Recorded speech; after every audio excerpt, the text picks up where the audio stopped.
I'd like to call this meeting of the Board of Education to order. The time is now 5:34. As always, we will start with the Pledge of Allegiance. If everyone will please rise and face the flag.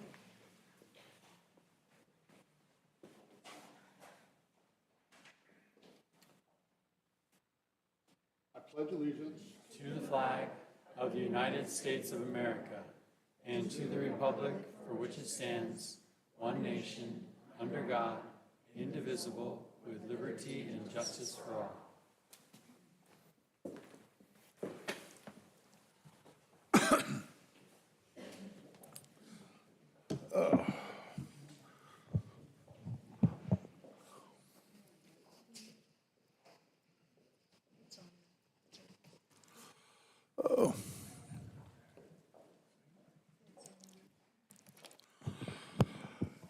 Before we move to approve the agenda, I have an announcement. We will be tabling action item 8.1.1 until December due to the government shutdown. So with that, we'll go to item 3, which is approval of the agenda. I need a motion to approve the agenda. I move we approve the agenda. And a second? I will second. It has been moved and seconded that we approve the agenda. We will do a roll call vote. Abby? Aye. Jessica? Aye. Jackie? Aye. Laura? Aye. Michael? Aye. Teresa? Aye. And I affirm as well. It is now time for public comment. Public comment for all items and on matters that are not on the agenda but are within the jurisdiction of Shasta County Board of Education will take place during this item. Members of the public are invited to fill out a speaker card and review the speaking to the board handout available at the check-in table in the back.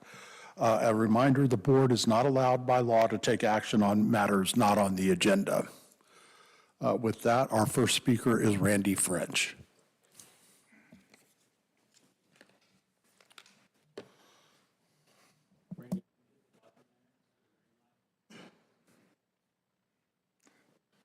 My name is Randy French.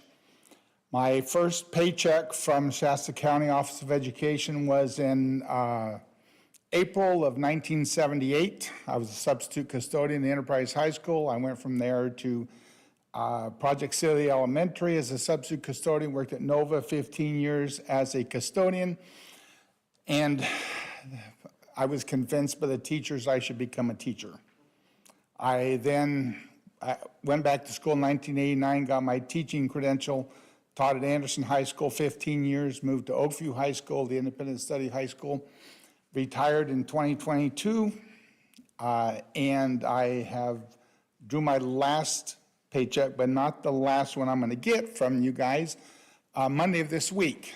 I am a retired teacher, but I am a substitute teacher, and I work when I want to. The reason I'm here is I am frustrated with the way payroll is done. And I know you guys can't make a decision on it, but in 1978, the pay period started on the 1st, it ended on the last day of the month. And on the 10th of the month, I could go in at 9 o'clock in the morning and pick up my paycheck.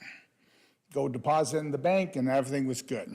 And that was before all the fancy stuff. I speak with my hands sometimes.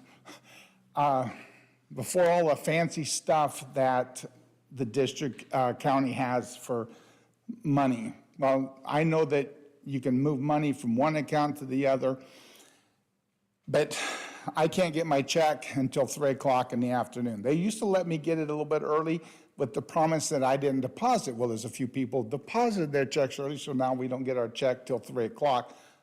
Exactly. My feeling is the money should be put in the bank on the 9th. I should be able to get my money on the 10th in the morning and deposit it.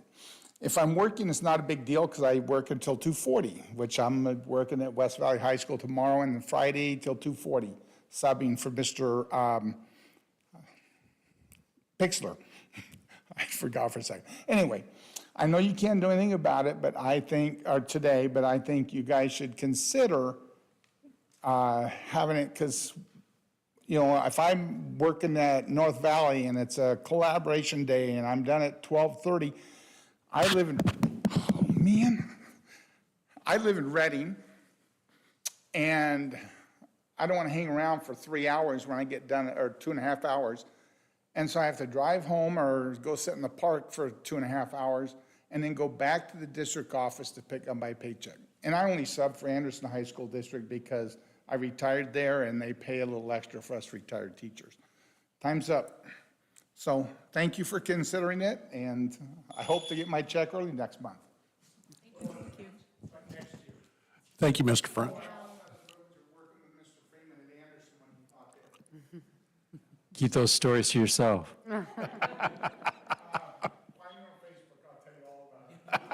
Thank you. Are there any other members of the public who would like to address the board at this time? Seeing none, we will move on to item 5, which is a presentation from Northern Summit Academy. Julia?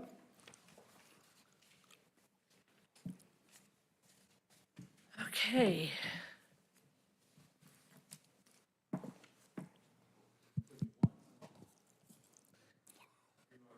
Look, the troops come up knowing my tech abilities. Thank you. Hi, everyone. So glad to be back here another year. I'm so glad the government shutdown doesn't involve all of us. I think COVID was all any of us could take. So, as usual, posting our vision and our mission. I know you all got the reports ahead of time. I just want to point out that we take our vision and our mission seriously when we're considering curriculum or programs or anything that we might be looking at. We literally do take into account our vision and our mission. It doesn't mean it might not be tweaked in the future, but at this moment in time, I think it really is who we are. Oh. Did I do it right? Yes, sorry. All right, so these are just some pictures again of us, and probably most notable is our little vet assistant clinic room. It is a replica of what the kids actually experience when they're doing their 150 hours of internship out in the veterinary world for our vet assistant program. And then our music program, which is uniquely available to TK through 12 at our school. Revenue, of course, we know our revenue is good because SCOE takes care of it. They don't generate the revenue, but definitely the business services we get at SCOE help us stay all on the above board. Deanne is going to retire for real, allegedly. And so we have Tina working with us now, and we have 100% confidence in her. We've been working with her as Deanne is transitioning out again, and we're loving her. We're loving what she does. Our revenue is good, our reserves are good. We're frugal in the right places, and then some of our programs are pricey, notably Parsec for crunching our data is expensive, but it's very valuable to us. And we have contracted for Parsec Real, which I'm going to bring up in a little bit, how it's benefiting us right now. All those kinds of things are expensive, but those are priority choices we make with our budget. Enrollment. So we don't really have the bar graph for the bar for 25, 26 because no names mentioned. Somebody was left to do this part alone, didn't know how to do the bar. So I will just, I did change the typing. We were at 207 on Census Day. We are up to about 217 right now, and this is the way our life flows in the independent study world. It's open enrollment, so constantly enrolling, and our different groups are staying relatively the same. And then the percentages are mostly the same also. So that part's not really changing. So you've all read these things, and I really want to emphasize that I think it's the variety of opportunities for our kids, even though we're tiny, it's the variety of opportunities that allows us to be the personalized learning program that we want to be. And the newest one of the items, we had a graduate last year who actually graduated as a licensed CNA. And that was a super exciting step forward for us. And then we have just photos of the different things going on. I want to point out the insane importance, and I think probably all of you know this, the insane importance of having kids stay in one school. And we have a lot of turnover, and Parsec Real is going to, I hope, help us discover some of the reasons. But without this continuous enrollment, our data just looks tanked all the time, because we are constantly getting a huge number of new students in the fall. That means we don't even always get a full school year with them before they're contributing to whatever our CASP turns out to be. It's very challenging. Some more pictures. These are some of our partners. I think what we're going to do is squish some more on for next year, because our career fair is extremely well attended. We now have businesses call and ask us if they could participate. So we may end up with 2 pages next year, because we thought it might be nice if we put them on there and give them the appreciation for helping our students. So enrollment insights. I think the notable part on here, number one, we usually have probably close to 50% turnover in our enrollment if you include graduates. This year, on Census Day, 37% were new, which is still high, but we see it as a gain, and 62% returning. And we're trying, we would love to retain more and then increase the new so that we could hit a higher enrollment. We'd like to get to 300. It's kind of a pipe dream in a way, but that's what we'd like. And here's one of the insights, which I'm going to talk about more because it's one of our challenges for this year. There is an increase in students this year, I mean a very notable increase in students who are receiving letter number 1 at our school. And that, in case, for people who don't know what this is, in independent study, we cannot just warehouse kids and have them sit there doing nothing.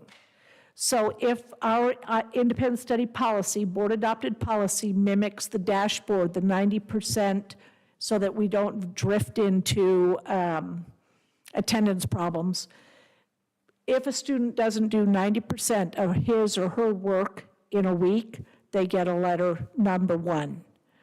The student it's outlined, it's very detailed. The student's told this is what you have to do to avoid letter number 2. You have to make up the work you didn't do, and you have to get back on track with turning everything in. And there is an army at our school of people who are willing to tutor and support kids. So they're not being told you have to catch up and make this right, and we're just sitting back waiting. We're offering every support we can. If the student gets letter number 2, it's the same thing. Here's what you haven't done, here's what you need to do, and this is by this date.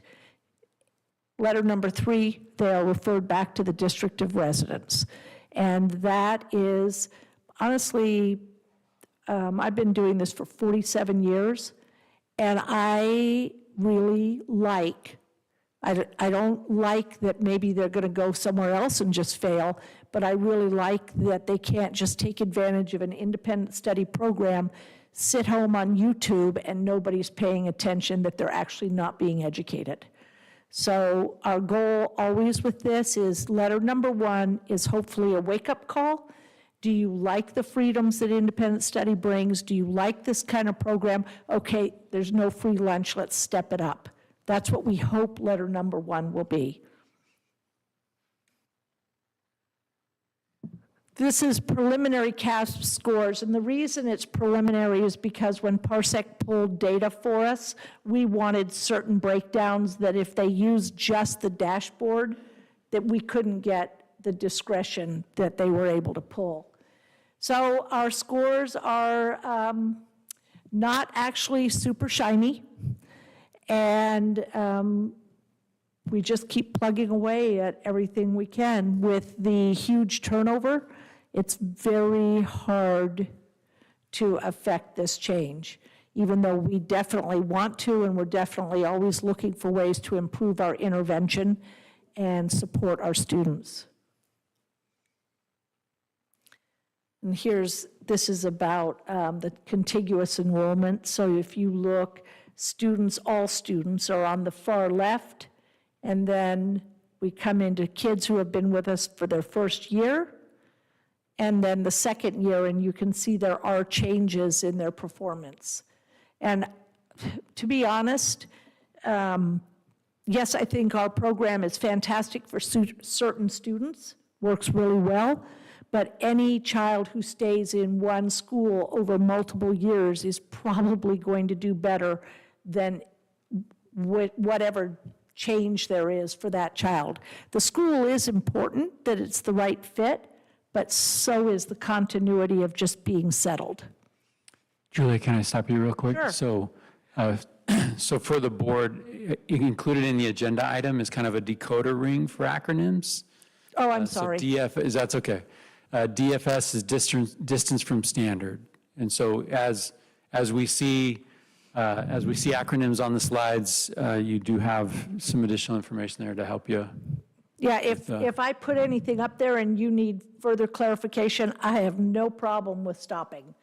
The distance from standard is a little bit tricky. So last year we had let the board know that we were pushing towards showing proficiency towards standard or percentage towards standard.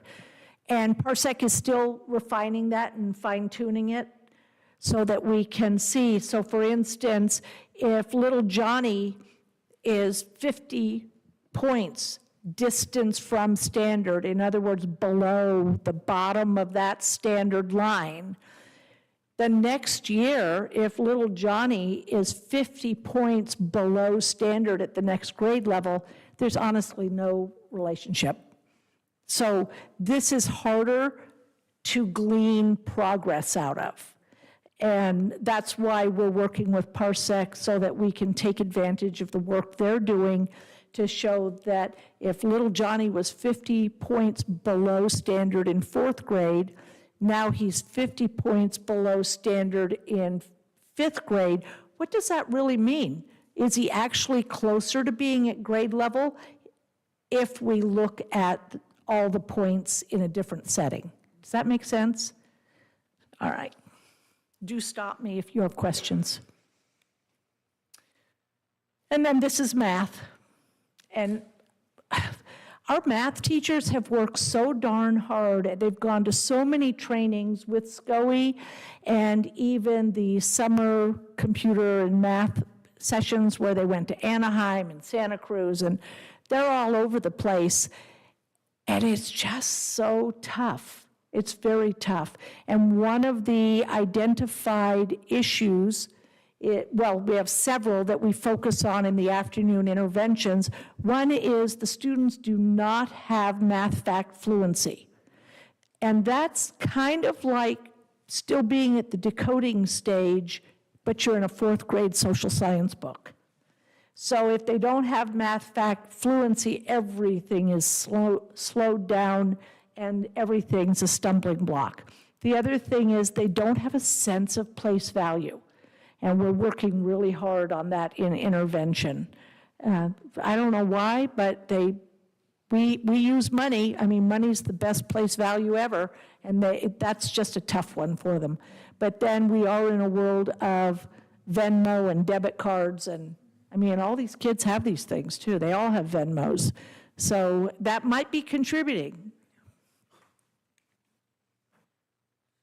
Race and ethnicity, the stars indicate those kids that improved from, those groups that improved from last year. This was one of the reasons we had to use the preliminary CASP, because our subgroups are so small, they will not be reflected all the time on the dashboard. We have, for instance, only 2 EL kids in our school.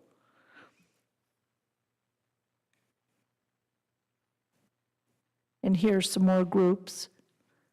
So you can see that actually most of the kids are making, as groups, are making some pretty good progress. By the way, the yes and no, the yes means that that is reflecting the scores of kids who were with us on census day. The no means it's a group, it's just everybody. They weren't necessarily with us on census day. This is our NWEA, which we continue to use. Now, sort of sad, but oh well, we've got to figure it out. NWEA renormed this last year. So the scores this year do not necessarily correlate to what happened last year. I can't fix that. It's just what is. And then here's some more of the NWEA. We still love the NWEA, and our NWEA is used literally by every single student in K through 12 in our school for personalized intervention. So the RIT score is put into our IXL, and a personalized learning path is generated, and the students are required to complete a certain number of skills every week, depending on how they scored in NWEA. So those students who need more intervention have to complete more skills in the IXL.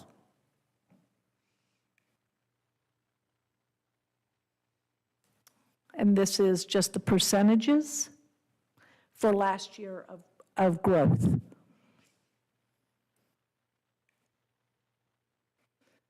Here's our shining star. Where is she? Right there.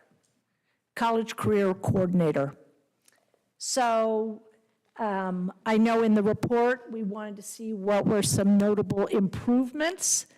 This is definitely one, and we do make a huge focus of college career at our school. Last year, or not this last year, but in 23-24, we had 12.1% prepared seniors, according to the definitions for the dashboard. This last year, we had 25%. So it was a 12.9% increase, and we're super proud of that because students do not come to us saying they want to go to a UC or to Chico or something like that. Most of them have no clue. When I ask everybody, oh, what do you want to do after high school? It's usually, oh. And then it's like, okay, well, let's figure it out. Melissa works so hard on providing career exploration from 7th grade up, and then that leads to writing a 10-year plan and making lots of field trips and hopefully going into a CTE pathway or ROP, and that's what that growth is all about. So the other thing that we've learned from, besides that Melissa's doing a great job, the other thing we've learned is that reading and math intervention are the key to CTE success. I mean, not that common sense wouldn't say that's a case, but we're really seeing it in action. We're using the Paxton Patterson kits. We have 14 of them. And we're seeing the struggles from the students who really don't have strong reading comprehension and fluency. So we're really doubling down on that.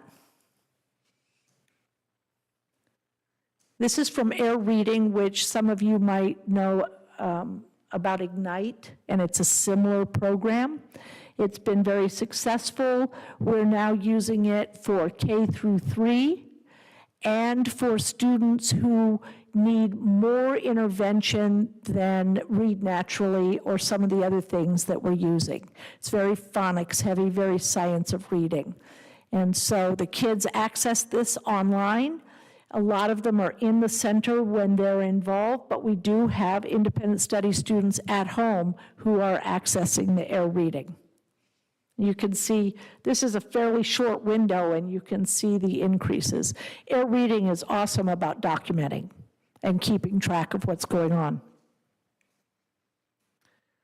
So our challenges as we're moving into our new school year, well, we have 78 new enrollments.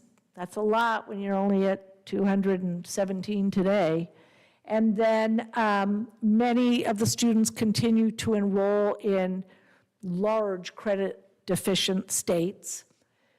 10% of our kids are homeless. For that, we have a whole little closety room that we've used homeless money on and other things so that we can, if they have problems with literally clothing, toothbrushes, toiletries, whatever, we can give this stuff out to whoever we want to that needs it at the time. 20% of our students are students with disabilities. They're 100% integrated into everything in our school. They tend to do very well with our school because the personalized learning means that pretty much all 217 students have unofficial IEPs. We look at their weaknesses, we look at their strengths, we look at their styles, and so we do much the same for all students that we would do for a student with an IEP. Then we have 66% socioeconomically disadvantaged right now, which is similar to last year. We were at 67% on Census Day, I believe. 38% new certificated employees. Doesn't that sound scary when we are so little? But we're growing. And just like for students, working in a school like ours as a certificated teacher is not for everyone. It is a very different job. I don't think teacher preparation programs don't prepare anyone for teaching. Okay, I'm going to say that. That's just the way it is. You do your book work, you watch videos, you do some practice assessments, or at least I did for special ed. I don't know in general ed. I don't remember now. But you walk into the classroom and it's culture shock, to say the least. You walk into one of our classrooms, and yes, there are barely any students. Some only have 10 or 12, but you're personalizing everything. And then when your students go home, now you're going to deal with the independent study students on your roster. You're going to meet with the families on a weekly basis, make phone calls, review their work. You have to document their work. And that is not what everybody wanted to buy into as a teacher. And so the ones who stick with us, they're phenomenal. And we love having them. And most of the teachers, at least at this point in the year, no, most of the teachers really express loving working in the environment that we're in. So it's quite, it really is different. And for those people who've spent any time down with us, the minute you walk in when kids are there, you can tell it's different. You know it's different. 60% increase in non-compliance letters. Okay, so here's the big gripe for us this year about things that are challenges and are not going well. Generally, we have had, I don't know, a handful of non-compliance letters in the first semester. I forget the exact number now. I had it written down on my desk. This year, it is constant, and we're very concerned because a non-compliance letter says the student isn't doing his or her assignments. This is not about behavior. This is not about we just don't like them. It is about they haven't turned in the work, and it's all documented. So we decided to use Parsec Real. Are you guys using Real?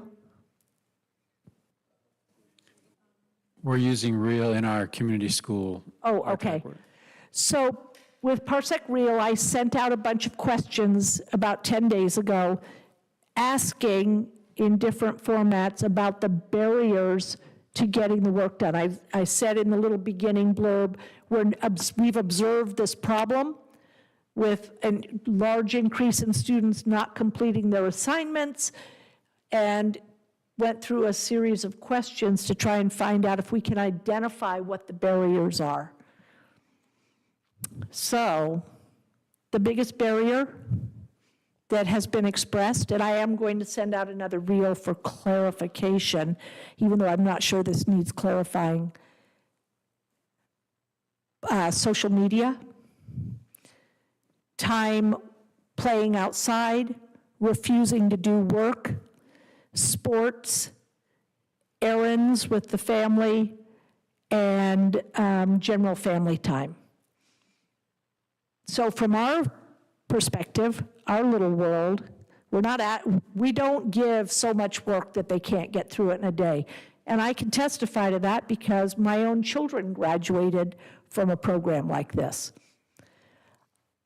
I'm not sure what the cure is going to be for this, because when people come to our school, the first thing they enroll, fine, you can come in, and then they're going to do a tour. I lead the tour, and I give the down and dirty spiel. I deliver the bad news of what this is really like, and I tell them frequently during our tour and talk, hey, if any of this is not what you can live with, you're not going to hurt my feelings. You need to go find a school that's good for your children. You're not going to hurt my feelings if you walk out, and they don't. Well, no, a few times people have. And we have a list called the non-negotiables. Everybody goes through it with me. It goes through the laws and board policies that dictate how we behave, how we run an independent study program. Everyone initials literally every item on the list. And then I explain there are 4 avenues in our school. One of them is pretty much pure independent study, as any of us would know, homeschool. So they might be online curriculum, they might have traditional curriculum, they might be taking some college classes. That's one way. Or maybe another way is to be in CTE pathways. Those are 4 days a week on site, and then your academic classes can be either on site at the college or independent study, online curriculum. Third way would be ROP, which is 5 days a week, and again, the academic classes are handled in a variety of ways based on the student and the family. And then the fourth way is our optional 4-day-a-week classes, where we focus on the core subjects, but all children who are there and any kids from home who want to join can join art, music, and some other activities. This year has been phenomenally different, and I'm thinking nothing is ever totally unique to one school, but we have seen a lot of refusals to do their work. We've seen kids leave CTE who we didn't see a whole lot of that all the time. We've seen kids who are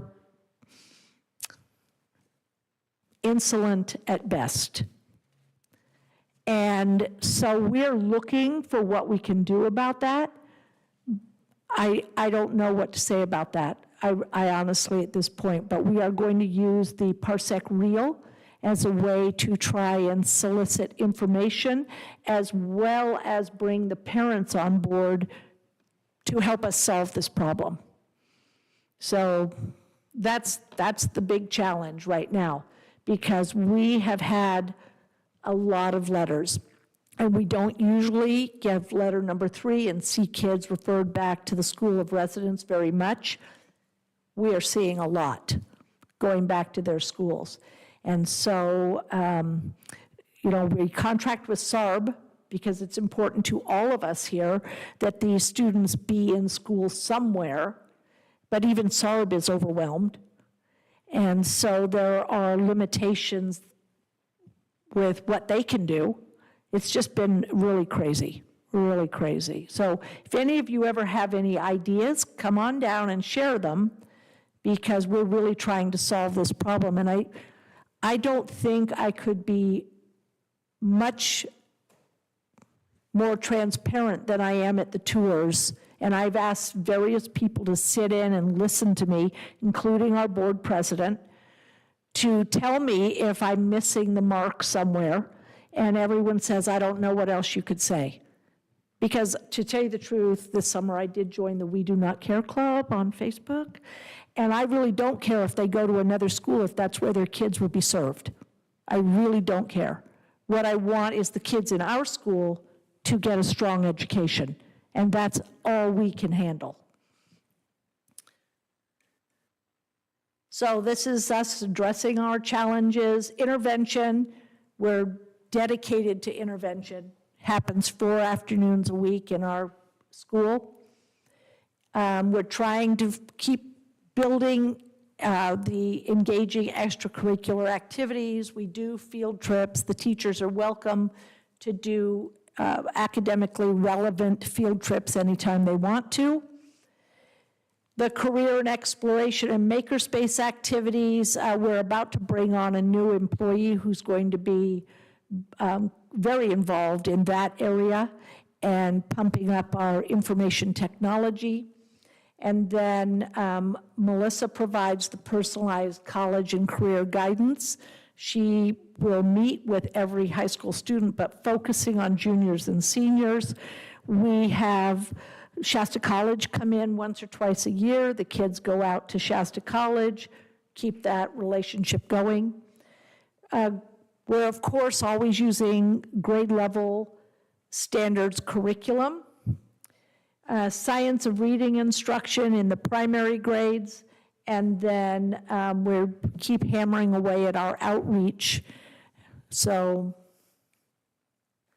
there. Professional development. I've always felt we were very strong in that area, and then I heard Deanne tell Tina, oh yeah, they do a lot of professional development when we were budget talking one day, so oh good, okay. We do try to find all of the relevant professional development for our teachers, depending on what they're teaching and what the school goals are, as well as their professional goals. Leadership, that would be Clarissa and me. We go to some that are really only applicable to leadership and are generally boring to the teachers. So we go to those to see what we can glean. The CTE, well, we're always going for that. And we'll be going to that conference in March down in Sacramento. And then our special ed team, there's actually 4 of us with special ed credentials. I really don't do a lot in special ed anymore. I can go in on hot button items, or if someone's out, I can go in and do work in that sector. But the other 3 do most of it. So LCAP goals. So I want to definitely give a shout out to Will Barnett. Will helped us fine tune our LCAP down to 3 goals.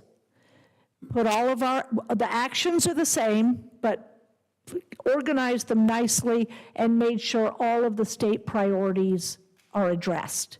So that was a big help, because I'm thinking that I may have been his challenge in getting that done.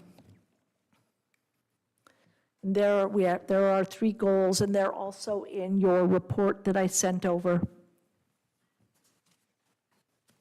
Thank you.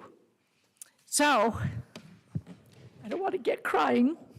I just want to let you know I'm retiring at the end of the year. Yeah, but we're going to be good. Clarissa has been my succession plan for a long time. Yeah, and our staff knows, so it hasn't been a secret. The board has been involved in this plan all along, so super excited. I have a big old bucket list, and then I only live down Bowman Road, so I can come harass them anytime. But it's been exciting, and I am sorry. I am so appreciative to leave my baby in the hands of my staff and of SCOE. I am so appreciative. I'm not at all worried about whether or not they can make it.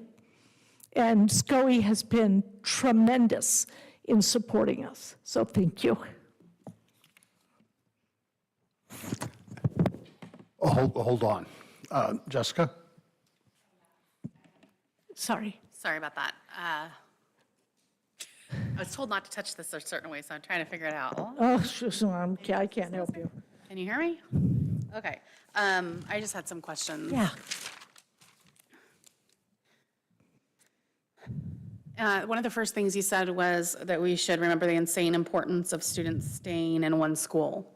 And then I think you also mentioned that 50% of your school students are not repeat students, so they leave or they're new students, right? Wait, say that again. 50% of your students are not returning, they're new students. Is that correct? In the past, it's been about that. This year, what did I have up there? 37% left, 67% Do we remain. know what the standard, like the average is for a typical school? I'm not familiar. I do not, but I can take a guess.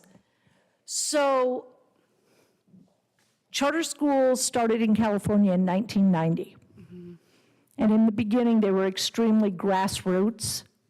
Even our school was. Our school started in my family room and a barbecue in my backyard. That was not unusual. It wasn't unusual. I mean, they were kind of small and they were homegrown. And it was a bit of a struggle sometimes, I think, for some people to switch from their district school. So I'm going to say something that is not meant to offend anyone, but since you brought the topic up, we tend, as a community, to trust our institutions. And in a perfect world, we should. Our institutions should be completely focused on the well-being of the people that are being served.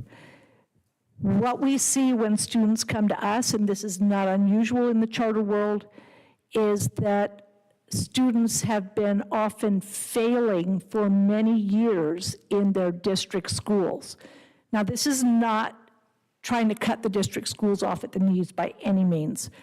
This is, we have school choice, and in the form of even charter schools, for a reason. And the Ed Code said, in that, when it was first started, that it was partly to spark innovation and create competition within the public school system. That is to better all schools. My question was about if you know. I'm getting there. Okay. So, but I'm going to guess that they might have less turnover, but they might have similar in some areas. It's harder with a district school, and maybe they could dredge this up, maybe they keep this document, but kids who are interested in sports are not going to move out of their district schools because someone like us offers no sports. Kids who want to travel all the time and not have attendance issues, they're going to come to a school like ours. So I think, if you were to talk to anybody who digs in cow pads, have you ever been in cow pads? Digs and what? Have you ever been into cow pads?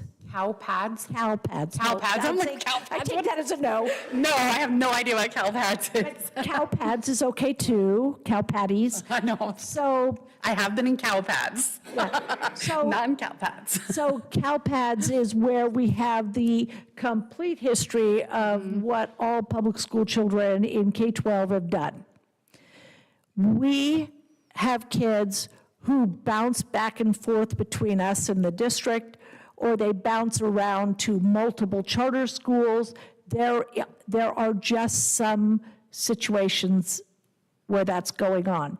That I cannot say is anything to do with a school, necessarily. Some kids stay in the district, like I said, for the sports or certain clubs, certain opportunities that a smaller school can't offer. And some kids come to a school like ours because they failed so miserably. A lot of kids never get out.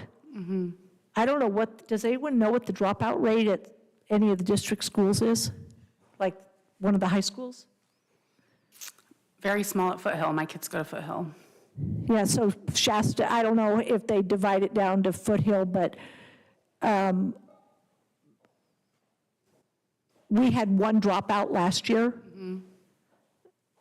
And I think in the district schools, what you'd look if you dig up is some just drop out. So I have a bunch of questions. Okay. So, and my questions are just because you have a serious issue going on. 60% of an increased students failing their class, their work is a huge deal, I feel like. Well, it's not failing, no. They're not doing their work, they're receiving. And in a week's period, 60% up until now have received letter number 1. So that some of them have already turned it around. Okay. But what I'm saying is this is an increase compared to in the past. So I have just some questions leading Yeah. up to the end question, just Yeah. so I understand better. Yeah. And you wanted our feedback, so I need to understand yeah. better, so that's why I wrote all these questions. So my next question was let's see, these ones can all wait. How many seniors do you have? Right now, 34. And how many total students? 217, the last time I counted. And how many I heard you talk about IEPs, saying that you treat every kid like they have an IEP, but how many have an IEP? 42. 42. Okay. Okay, now, then you said there was a 60% increase in non-compliance with their work, and that was during what duration? From the beginning of this school year till now. Okay. And there's no possibility that the reporting increased? Like you're purposefully, intentionally looking for it?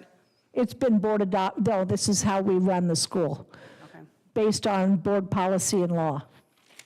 okay. Yeah, it's, I actually, the majority of these kids, we know where they're coming from. It doesn't matter for this meeting. And we can't do anything about it. If someone wants to enroll in our school, by law, we have to enroll them. You know where they're coming from? Where are they coming from? Another school, Okay, yeah. So when kids enroll, at that first tour and meeting that I do with families, I often watch families interact and watch the kids at the meetings. And I'm just like, I don't want to be negative. I don't want to taint the situation. But I'm pretty sure that if I made little lists at every meeting, every one of those tours, I'm pretty sure that I could have predicted most of the ones who are now not doing their work. yeah. Because there is bouncing back and forth a lot. My kids also went to charter school, and like we went to Chrysalis, and we loved it and very grateful for it. But I just wonder, when you made the comment about the insane importance of students staying in one school, I wonder what kind of, if you have 50% of your kids are between 37 and 50% leaving, what role do you see your school playing in the community? And would it be better if these kids were staying in their school instead of moving in the first place? Well, they'll drop out. So it is a myth that kids who move on to a charter school, that if the charter school is gone, they will go back to their districts. They won't. They'll just be in the woodwork somewhere. One student that we enrolled, I think our top winner for not having been in school, was a girl who came in beginning of 8th grade. She hadn't been in school for 4 years, and there was nothing in her documentation that said anybody was tracking this child. So, and I'm not putting blame on everybody. I'm saying we have a systemic problem. And if people want to just sort of drop off the grid, it's very hard to track that. It's very hard to have a dedicated staff to just be chasing everyone down. Right now at our school, Clarissa does the chasing for the most part, and our registrar also, but Clarissa's making all the phone calls. It is a phenomenal number of hours trying to track everybody down and get them back in school. And at the point, if they let her out with us, at that point, we just want them in school. We're not trying to build the world in our school. Right. These kids need to be in school. I think it's also extremely important that we do have school choice, because when some kids switch to a different school, if it hasn't been successful for them wherever they were, truly they've given it their best effort, and it hasn't been successful, sometimes a fresh start is what they need. And then if they give that their best effort and it works, that's what we all want for our children. The problem is, one, the hoppers, because those kids are not profiting from anywhere. And often when they're hopping from school to school, they really haven't done what they needed to do, but somehow it's always the school's fault. And that doesn't profit the kids at all. Yeah. One of the problems that I've seen with the charter schools and the independent study type programs is the students that need more support following to that and getting, thinking it's going to solve their problems, and then it doesn't, because they need more support, not less. And then they end up, just like you said, bouncing around to different schools looking for the solution, when the solution is really stability in the home. And so when I see like 60% of your kids are socioeconomically disadvantaged, that to me says like these kids need more support. Typically those families are single parent families. They're struggling. And I just wonder if they wouldn't receive better support where there's more services. And also, are you saying that the 50% of kids that don't return are dropping out of school? No. Oh, okay. So first of all, can I ask, have you been in our school when kids are there? Yeah, I did a tour there. Okay, so literally 4 days a week, our students are in intervention in small groups or individually. I've taught in district schools. There is no way in the world that they would be in a class of 30 kids in the classroom and get more support. So I don't think that's the problem, because the kid, for one thing, our socioeconomically disadvantaged and our special ed kids actually show more growth than the other kids. So They stay, right? Pardon? If they stay. Yes, yes. We don't have very many kids with IEPs that leave once they're with us. That's good. And socioeconomically disadvantaged, none of that means anything to us in the world of teaching. We're teaching. Sure. And I didn't mean morale-wise. Yeah. I'm just saying that statistically, families that are struggling need more support, and their kids need more support in school. Right, and so, I have to say, I can't speak for all charter schools. I only know ours, really know ours. But I do know that there is a phenomenal amount of support. The families come in once a week to meet with their teachers of record. They get tutoring, they get whatever they need, and they can come in more. It's, to a great extent, whether people are willing to do the work. Yeah. And that isn't unique to charter. That isn't unique to district schools. work ethic is something that is somewhat weak. Well, the self-starting part is unique to independent study programs because you have to be a self-starter. You have to have the support at home. When my son went to go over to Reading, the Reading High School one, they very much were like, do you have time at home to, and I was like, no, I don't. I don't. So we didn't end up choosing the Well, good charter for school you. for that reason, yeah. Yeah, But good I for think you. sometimes families think they do, and then they realize, well, it's a lot bigger deal than I thought. Quite a But- few of the families that come to us this year, they're actually trying to keep their kids out of what would have been disciplinary situations. Yeah, that makes sense. And we're not, I always tell them at those tours, we're not an escape hatch. Don't come here because you're tired of the phone calls from the school or whatever it is, because You won't we're succeed. going to be more on it than they were. Well, thank you so much for taking the time to answer all my questions because Oh, it no really helps problem. me I understand. just encourage you, come down Yeah. and just hang out. That way you really see it.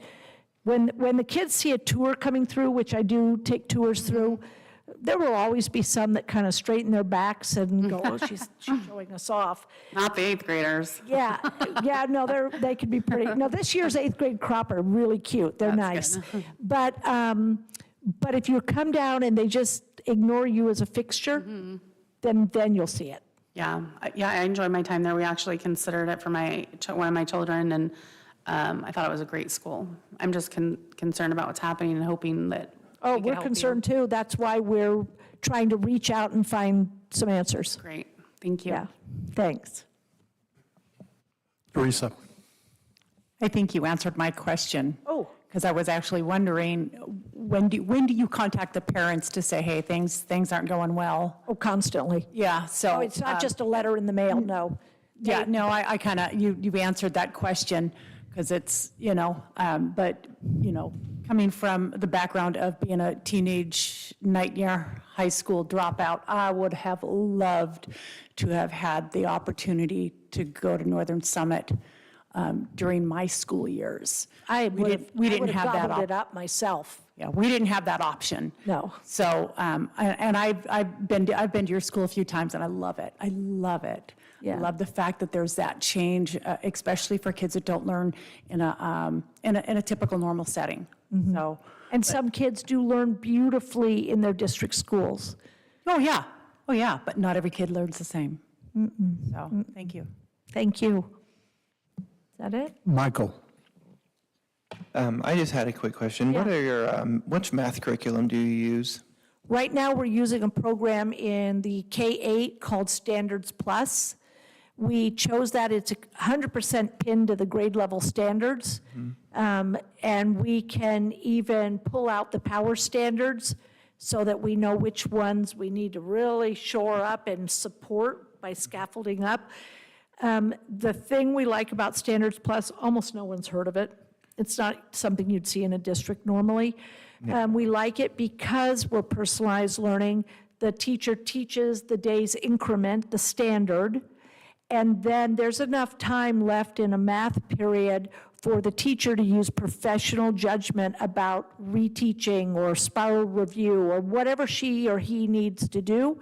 They have the time after they've done that initial lesson. Does Standards Plus provide reteaching or anything like that, any intervention support in the curriculum? Well, it's not wrapped into the curriculum. That's why we have our IXL personalized path, and it's why the teachers have time in the classroom. And then 4 days a week, there's an hour of strictly math intervention. Okay. And then the 60% increase, so do you know the actual numbers on that? Because if you have 10 and then 60% increase, now you just have 16. Oh, do you have like an we've got actual- somebody who gets it. No. Yeah. No, in the letters, so 67% would be more than, 100. So you had a 60% increase in the letters that you were sending home, Yeah, right? letter one. Letter number one, yeah. Remember, So- letter number one, the big dream is wake up, Yeah. turn this around. And in most cases, that will happen. Mm-hmm. But I don't actually remember right now. Do you remember number threes right now? How many? Yeah, so when we get to letter number 3 and the student is withdrawn and referred back per ed code to the district of residence, at that point, we start putting on the crown of nag, because we're calling the family constantly, trying to get them to get the student enrolled in the district, or if they choose another charter school, that's up to them. And then we've had a small number go with the private school affidavit, which, Yeah, you filed. with the that's a state. whole nother topic, because some people do an amazing job with that and some people don't.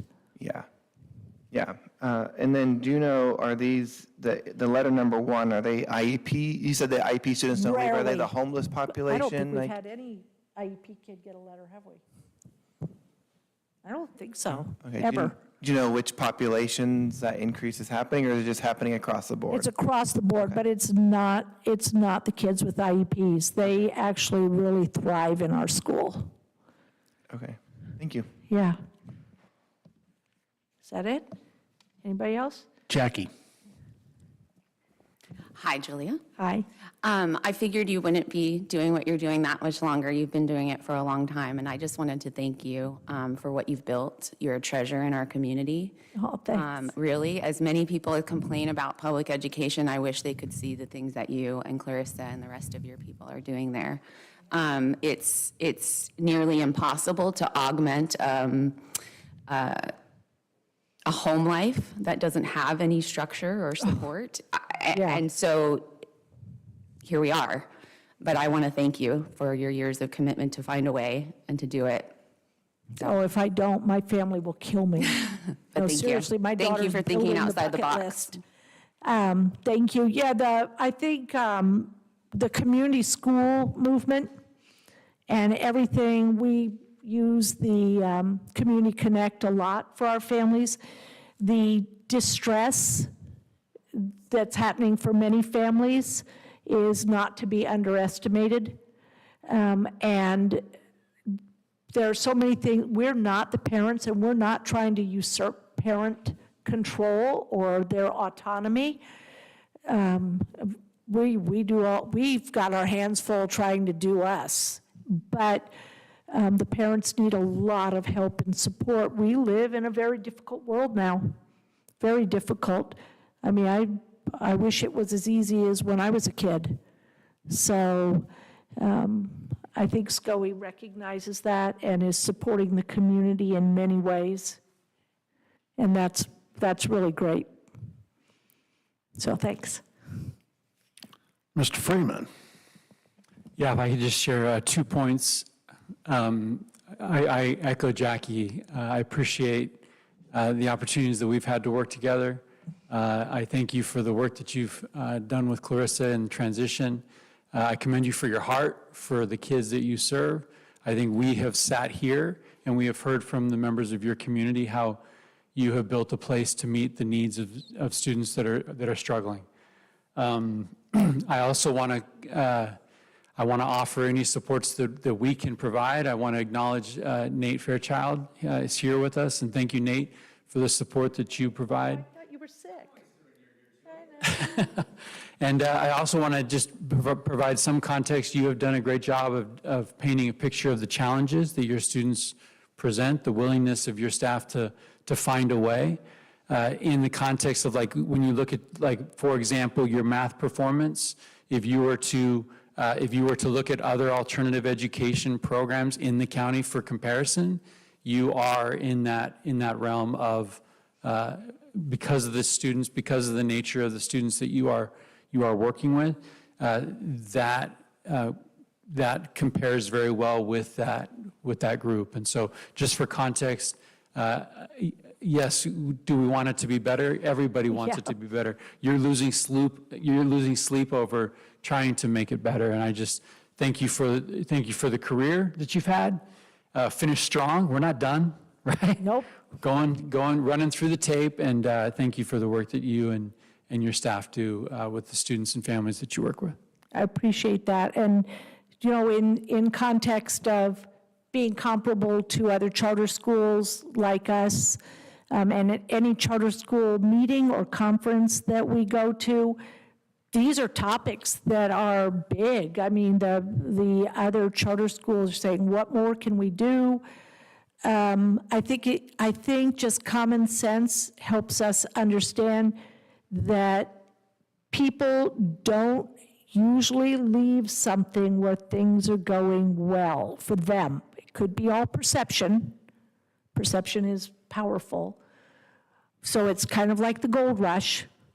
Just because gold was found in California, that's not the single lure that brought people to California. It was also the push of starvation and terrible economics and oppression. So it was a push and a pull. And that's the same in choosing a school, because our inclination is to trust our institution and to stick with them and the experts. So, kind of like when you go to the doctor, and if anyone here's had a really bad disease, you trust your doctor, and then maybe you give it a second look and you go, maybe I'm not happy with this doctor. Maybe I need to get a second opinion. So kids who are not doing well for whatever reason, even if it's their own doing, they are the ones who might want to shift to another school. And then maybe they're doing well, maybe they're not. But if they move because they weren't doing well, they're not coming in and suddenly becoming well-versed in math and language arts.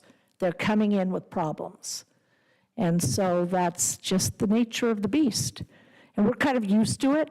So when I see lower scores, there's a big part of me that goes, oh, okay, what else can we do? And I know that in the public eye may be thinking, well, they can't be doing a very good job. Look at those scores. It's really complex. So, thank you. And finally, me, Julia. Oh, okay.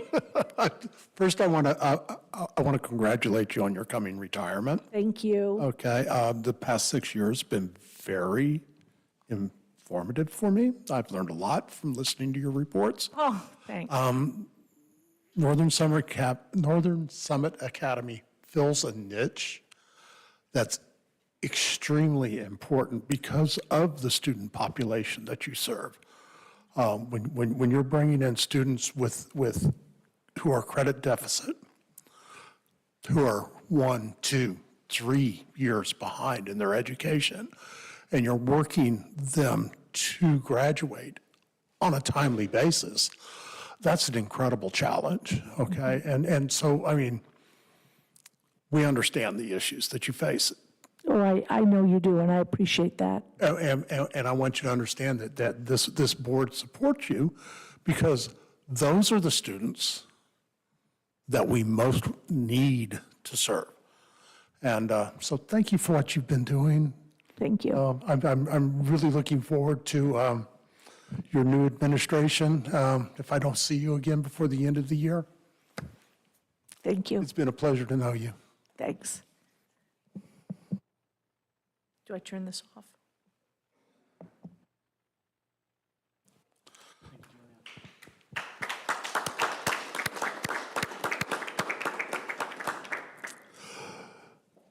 Moving on to item 5.2, the countywide 2025 California Assessment of Student Performance and Progress Score Data. Oh. And it looks like Sherry's coming up. Yeah, we'd like to welcome and invite Sherry to run through, and I want to thank her and her team for the visualization and the work. It's not just you get them in raw spreadsheets and then you make them make sense. So thank you for being here tonight. Yes, thank you. So good evening. So yes, just every October, California releases our state public assessment data. So here tonight, I'm going to. It's working? Okay, it's great. Is that better? Holding it a little closer, maybe it will work better. Okay.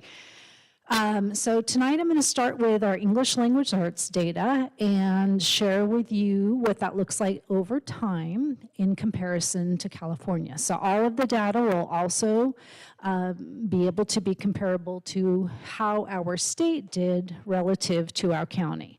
So as we look at our first chart, you can see on the left-hand side the last several years, the percentage of students who did not meet standard and nearly met standard, they're in gray, compared to those who met or exceeded in blue. So here in our county, we had 48.6% of our students who met or exceeded standard, and on the right you can see 48.8% in California met standard. You can also see that we did much better than we did the previous year, at where we had 46.6. So moving in the right direction for our English language arts in our county. If you have questions, stop me as we go. Math, again, same format of the chart. We had 37.1% of our students meet or exceed, which is the highest amount we've had over the last several years. So that was very encouraging, moving in the right direction. A lot of work to do in that area, but we are moving in the right direction. And then you can see California was 37.3. Moving on to science.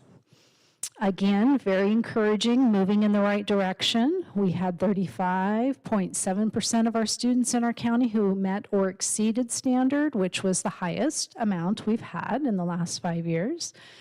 And we did much better than the state of California at 32.7%. So again, very encouraging and moving in the right direction.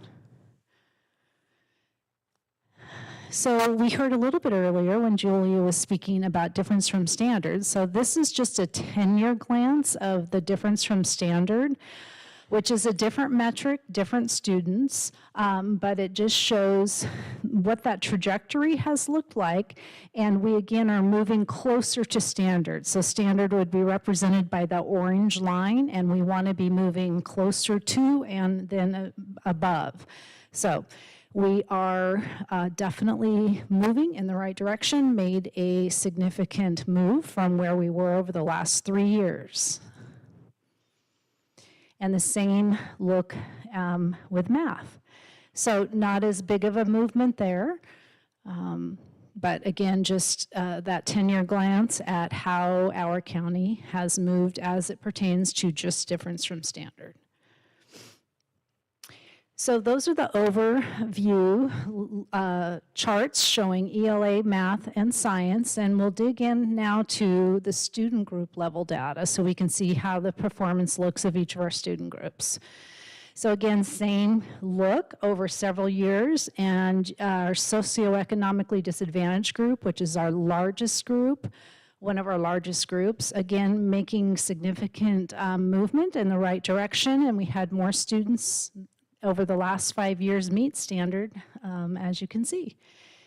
And the same would be true for math for our county. So 30.8%, which is more than we've had meet or exceed standard. So again, moving in the right direction for that student group. Students with disabilities, so you can see there the movement, same as last year. We didn't decrease, but more than those previous years, and then higher in math than we were the last few years. So again, positive movement. Our English language learners. So you can see we were better than we were the previous year in both ELA and math. American Indian, we did better than we did last year in ELA, and then we're a little bit lower on the math side there for our American Indian students. And then you can see our Asian students.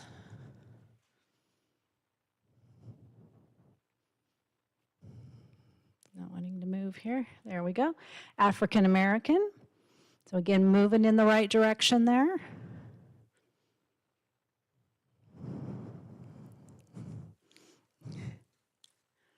All right, where's the trick? Let's see.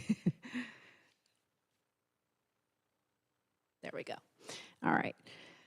White student group, again, moving in the right direction, more students meeting or exceeding standard. Math was very close, but we were better than we were the previous year.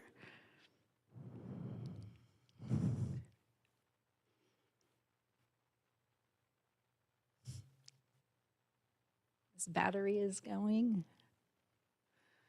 There we go. Our 2+, and again, same story. More of our students are meeting and exceeding in ELA and math. So that wraps up our student group data for our English language arts, math, and science. I don't know what questions you might have. Mr. Freeman.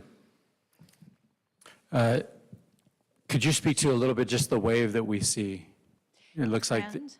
as you look at English language arts and math over time, there's a little bit of a wave and. Yeah, so the trend is definitely moving up. We're definitely moving in the right direction. We are seeing more and more of our students meet and exceed standard than we were previously, both in terms of our English language arts, our math, and our student groups. So overall, definitely our trend is moving in the right standard, or in the right direction. When we looked at the difference from standard, the 10-year trend, also moving in the right direction. Particularly for our English language arts, rather than math. We know some things that are starting to happen across the state around math are related to our new curriculum that we have.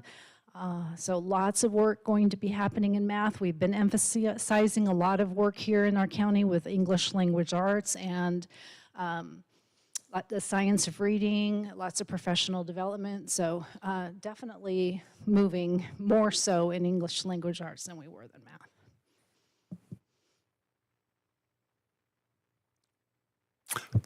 Thank you, Sherry.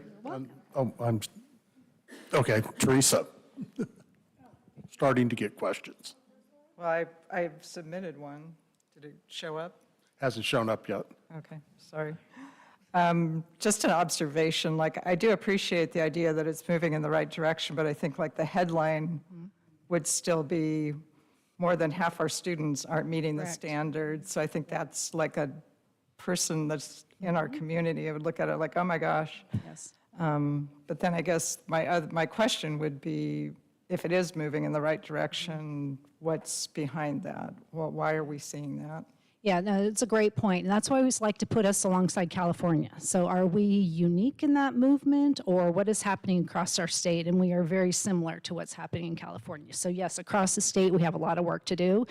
I think every year when we take this assessment, we are looking at why it's important to look over several years, because one single year is not going to show you maybe kind of what the bigger picture is. So that's kind of the reason for looking at a trend. Are we moving at least in the right direction? And we are. Some things I attribute some of that growth to definitely are around the work happening around English language arts and reading and literacy in our county. Big emphasis in that area for a lot of our schools, and they've received a lot of training in the science of reading, several different areas, just to help really get kids reading and understanding the phonetics that are needed at the younger grades so that kids have the skills as they get older. So that's, I think, where a lot of emphasis has been placed in our county, and what I would attribute the movement in the right direction towards. Also, when we look back, we know COVID was a part of some of the previous data. So in looking at that 10-year trend too, you can see those years of COVID where our scores suffered. So kind of feeling like we're coming out of that a little bit too, and those kids are, starting to build momentum too and pick up a lot of the skills, particularly when we're able to look from the younger ages all the way on up. So that's what I would attribute it to. Math, what I had spoke to there was we're not seeing the gains there that we are in ELA, but we have a lot of work happening in that area now with the new framework and curriculum that's coming. So. Teresa. I was just looking at this and it just floors me, the money that California spends on education, and we are this low. We're this low.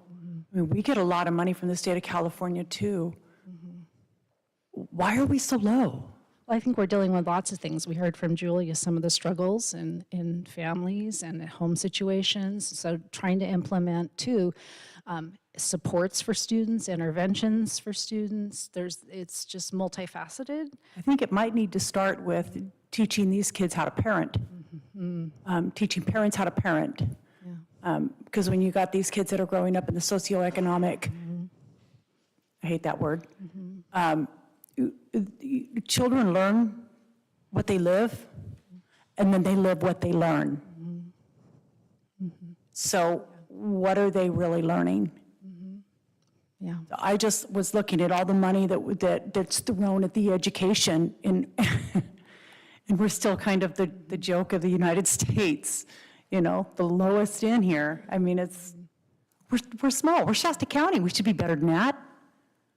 I mean, it's the way I look at my county. We should be better than California. We should be blowing California out of the water. We got some smart some work kids to up do. here. We got some smart teachers up here. Maybe it's, you know, handcuffed and hamstrung. I don't know. But all I know is I remember my education was, I mean, yeah, I was a teenage nightmare and a high school dropout. But when I went back, I had teachers, man, they walked beside me. They encouraged me on a continual basis. I think these classes, maybe they're too big. I don't know. All I know is that we're throwing a lot of money at this education, and it's really not even making a dent. So that's what I'm kind of looking at. Yeah. Well, people are working hard. There's definitely people that are, I think, like, to your point, like building relationships with these students. We know how important that is, what gets kids to school every day. We know many of them are coming, you know, with lots of things that they've dealt with before they even arrive. So getting them to be able to focus on some of the academics is a challenge too. So there are lots of challenges, no doubt. But I hear what you're saying, and I agree. Like we want to be the best here in our county. We want to be doing the best that we can do for our students, and I think we have a lot of people working really hard to make that happen, do the best that they can to make it happen. You know, I think it's looking at what additional supports can we continue to offer, whether that is, you know, oftentimes interventions, finding ways to provide students with additional supports. We don't want to supplement and provide these things during the day because that means they're going to be missing another layer of instruction, so we don't want to do that. You know, some of the challenges related to that can be after school, there may not be busing, so a parent may not agree or be able to pick up if they stayed after for intervention. So there's some of those kinds of challenges when we try to provide additional supports. But I think it takes a community to make this happen. And there are lots of challenges that we are facing, but people, I think, are working really hard to do the best they can do and build relationships with students and families and find the best supports that we can offer to help make this happen for our kids in our county.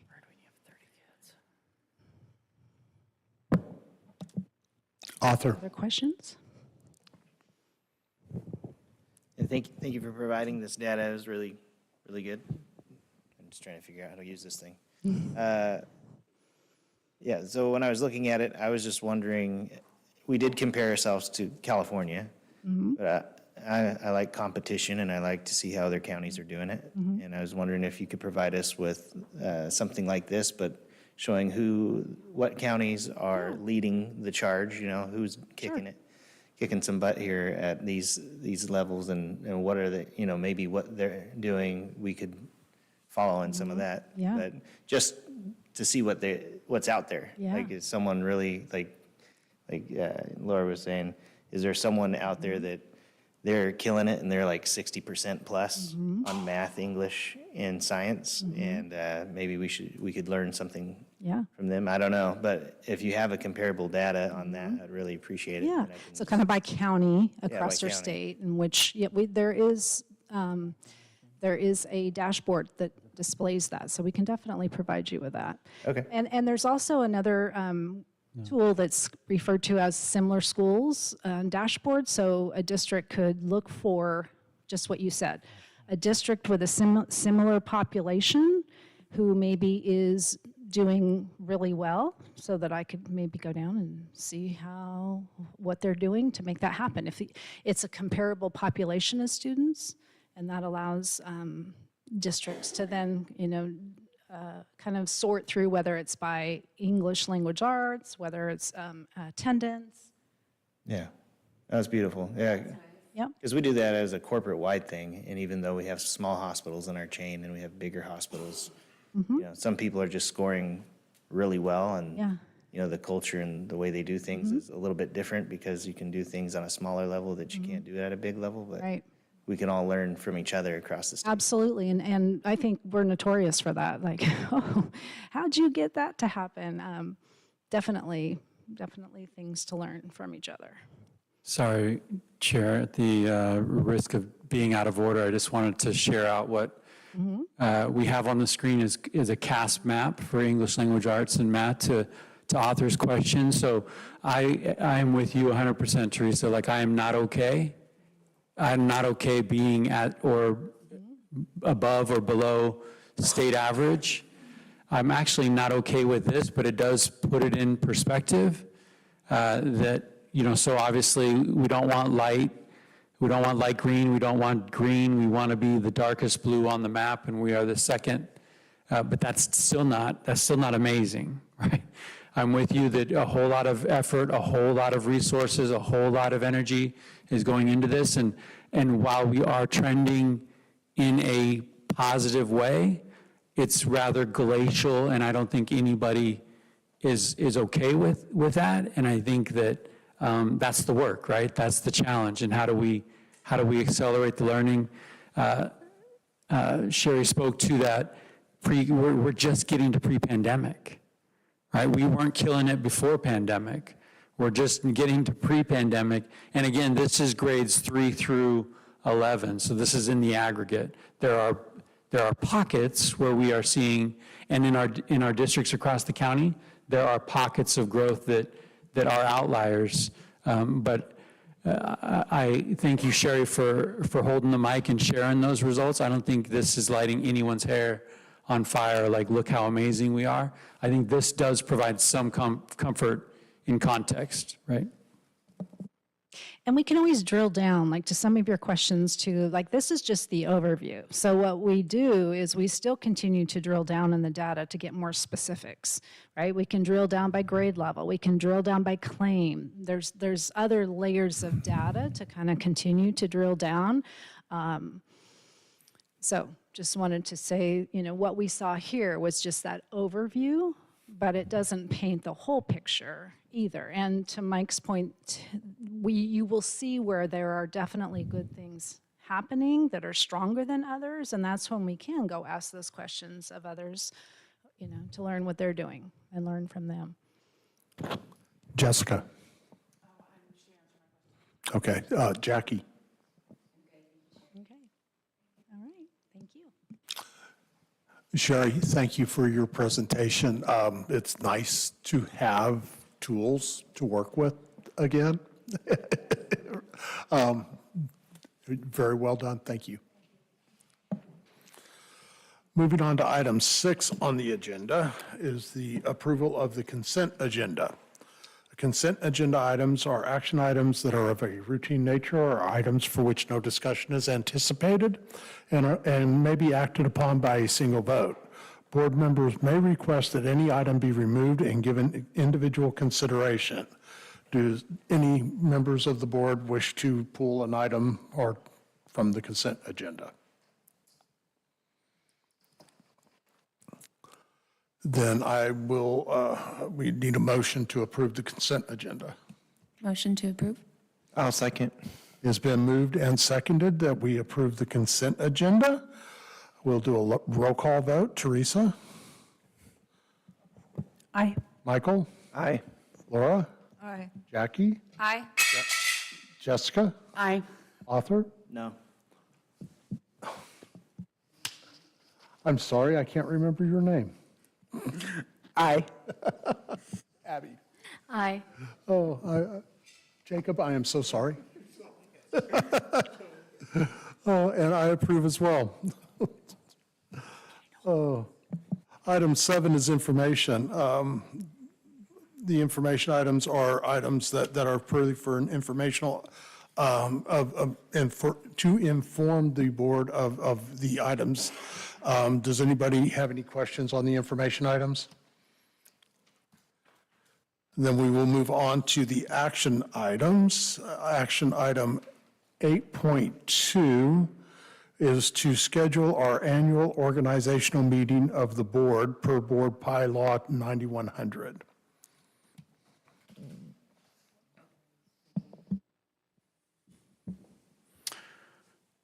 I believe Tom might have something to add or share regarding the annual organization meeting of the board. I think there might be corrections and retractions needed for our planning. For some reason, a lot of the published material has a different window in a non-election year, but the education code does require the organizational meeting for a county board to happen after the second Friday in December. I think people debate it because there's a different statute for K-12 districts. So if the board can hold it in the following week, great. So it would be the week after December 12th.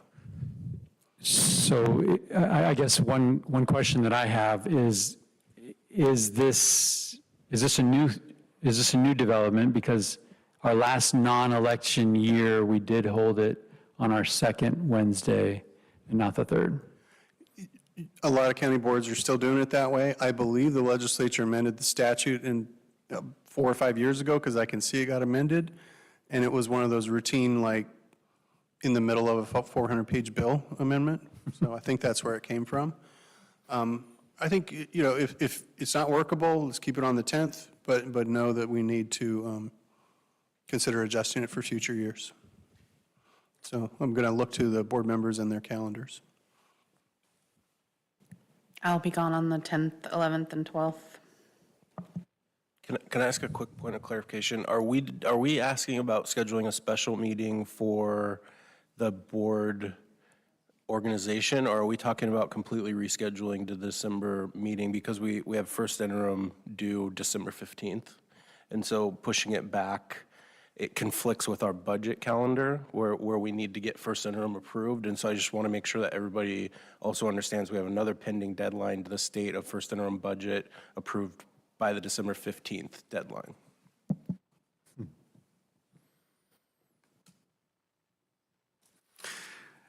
And I recall this conflict being discussed as well with our district friends. And so we currently have it scheduled for December 10th. You can look at Ed Code 35913, I think, and that's where it falls under districts. For the county office, the statute is 1009, and that's what puts us on the after the second Friday, which is in contradiction to a first interim budget deadline. So we can keep it on the 10th. On the 10th works for our budget deadline. On the 10th works for us if we consider ourselves to be an LEA, and we can consider later to make a pivot in a non-election year. I think that we've all had it on our calendars for the 10th. There's a budget study session attached to this meeting. There's also a county committee meeting that we would want to be discussing as well to land on the date that we approve for our organization meeting. So I'll hand the time back over to President Brown, and we can have a discussion as to where we want to put our organization meeting. I'd like to remind everybody to please use the system that we have in place so that I can recognize you before you speak. Michael. I see no reason to move it, but before we can discuss it, I move that we accept the scheduled annual organizational meeting of the board as written. I'll second. Arthur, did you just second? Okay, you're next up in the queue. Do you want to discuss this? Yes. Can everybody hear? So we have a motion and a second. Let's go to discussion. Okay. Can everybody hear me? I'm just making sure this works. I think you got to pull it closer. Closer, okay. I'll put it down here. No, I just, my question was, I think you might have already answered it, Tom and Mike, that even though it's written into some kind of a education code, we are still able, because we're an LEA, to move it to where we want. And so there might be a conflict, but there technically isn't one. So I think you explained it already, and so I'm fine with keeping it on the 10th. Thank you. Teresa? Can we start the meeting earlier on the 10th? I mean, if we're going to have a whole bunch of stuff on it. I mean, that's a question for the entire board to answer. Well, that's just, I'm asking, we can either start it earlier, or, I mean, since we have such a packed day.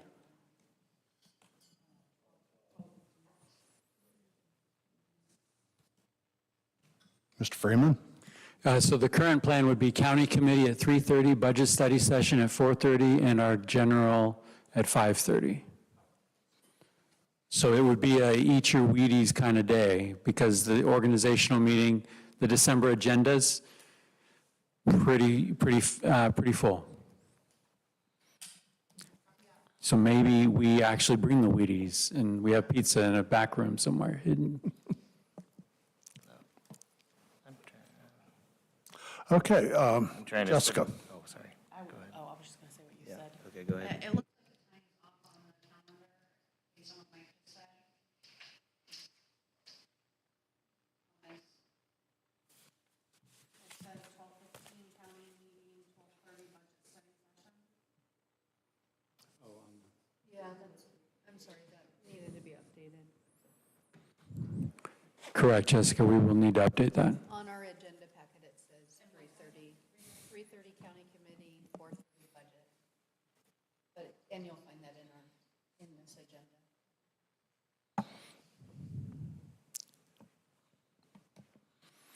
Okay, it has been moved and seconded that we move forward with the annual organization meeting of the board on December 10th, with the timeline of first having our county committee meeting, then our board budget study session, and then the regular meeting of the board.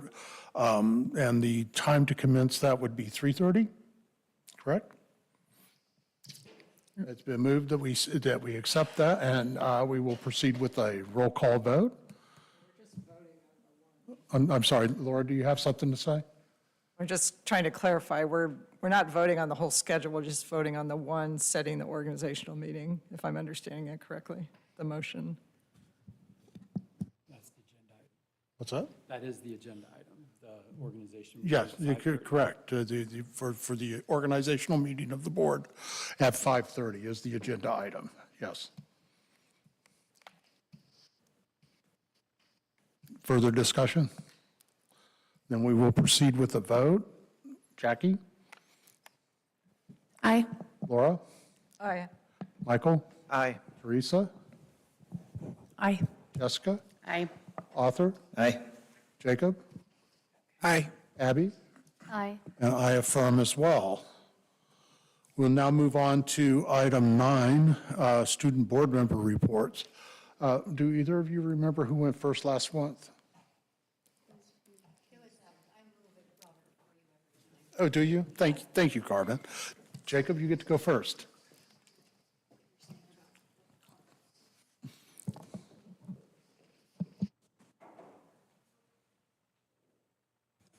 Alrighty, good evening, everyone. Sorry for being late today. I had a school competition that finished up late, but I'm excited to be here tonight. Last week, Monday through Wednesday, Abby and I attended a conference named SABE, which is short for Student Advisory Board on Education. Around 70 students across California gathered in Sacramento. right in the Capitol, and we were tasked to form a proposal that we present to the State Board of Education regarding an educational issue within our state. The 70 students were divided into 7 groups, each with their own focus point, and my group's focus point was post-secondary preparedness. I was even chosen as my group speaker, where I spoke in front of the State Board on Wednesday. The conference was an amazing experience. Just to put it into a few short words for a report, I loved it. I had so much fun. And aside from eating every meal with Abby at the conference, we met many people who had the same interests as us, and it was just great. With that being said, over the last month, great things have been happening. West Valley Athletics are wrapping up their fall sports with amazing playoffs. Both boys and girls cross-country teams were both league champions, making them seated first in our section. Our volleyball team is on their second round of state playoffs, and our football team is in their first round of playoffs playing Orland High School on Friday. Our FFA chapter is officially in competition season as they compete against many NorCal chapters to find who will represent them at the state level at their conference in March. And as a school, we kicked off our annual food drive, which averages a donation of over 30,000 ounces to a new organization every year. This year, it's going to be the Salvation Army. The drive will run until the last week of the semester, and our school is in a long competition to see which grade can donate the most ounces. We are also currently planning our Winter Carnival for December, which is a community event for local businesses and families for a night of games, holiday goods, and lots of fun. I encourage you all to come down if you guys can. And while all this is happening, our seniors are finishing up their college applications and FAFSA application as those deadlines are approaching very, very fast. And our counselors are providing time and support for them as they take on such a task. And that is all I have to report this month. Thank you, you guys. Thank you, Jacob. Abby? Good evening, everyone. So as Jacob already mentioned, this past week we had the opportunity to attend SAVE.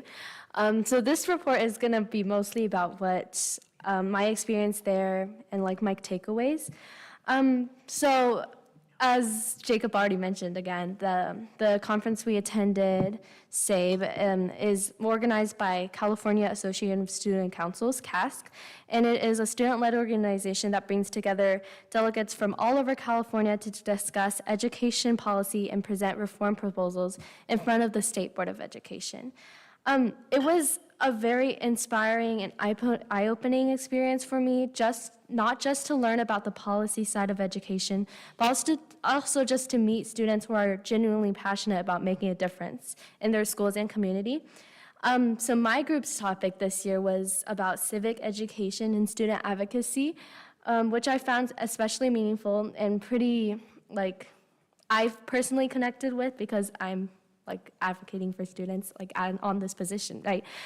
So through our research and discussions, I realized how important it is for students to have real hands-on opportunities to learn about civic engagement, not just in the government classes, but through their education. So many students want to be involved and make a change, but often don't know where to start or how to use their voice effectively. One of my biggest takeaways for me from the conference was just how powerful student voice can be when it is truly valued and supported. When students feel heard, they become more invested in their learning and more connected to their school community. I also noticed that many of the most impactful ideas came directly from students who had firsthand experience with the issues we were discussing. It reminded me that creating spaces for students to share their perspectives, whether it is through advisory councils, surveys, or even student board member positions like this, can lead to real meaningful improvements in our school. Beyond the work itself, one of my favorite parts of the conference was just connecting with the students. It was really empowering to see how much we can learn from one another and how motivated students are to improve the education system when given the chance to contribute. Overall, I came away from the conference feeling inspired and full of new ideas about how we can bring some of these concepts into our own schools, especially when it comes to encouraging civic engagement and helping students take a more active role in shaping their education.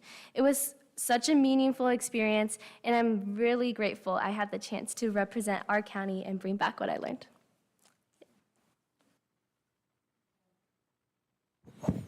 Thank you, Abby.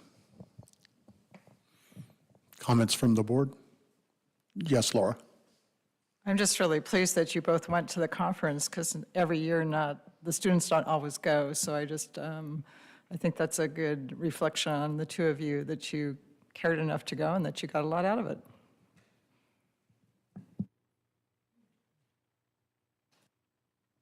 I'm going to pile on with what Laura just said. I'm very pleased that both of you chose to pursue this and develop your education along these lines, because, I mean, public service is a very rewarding field.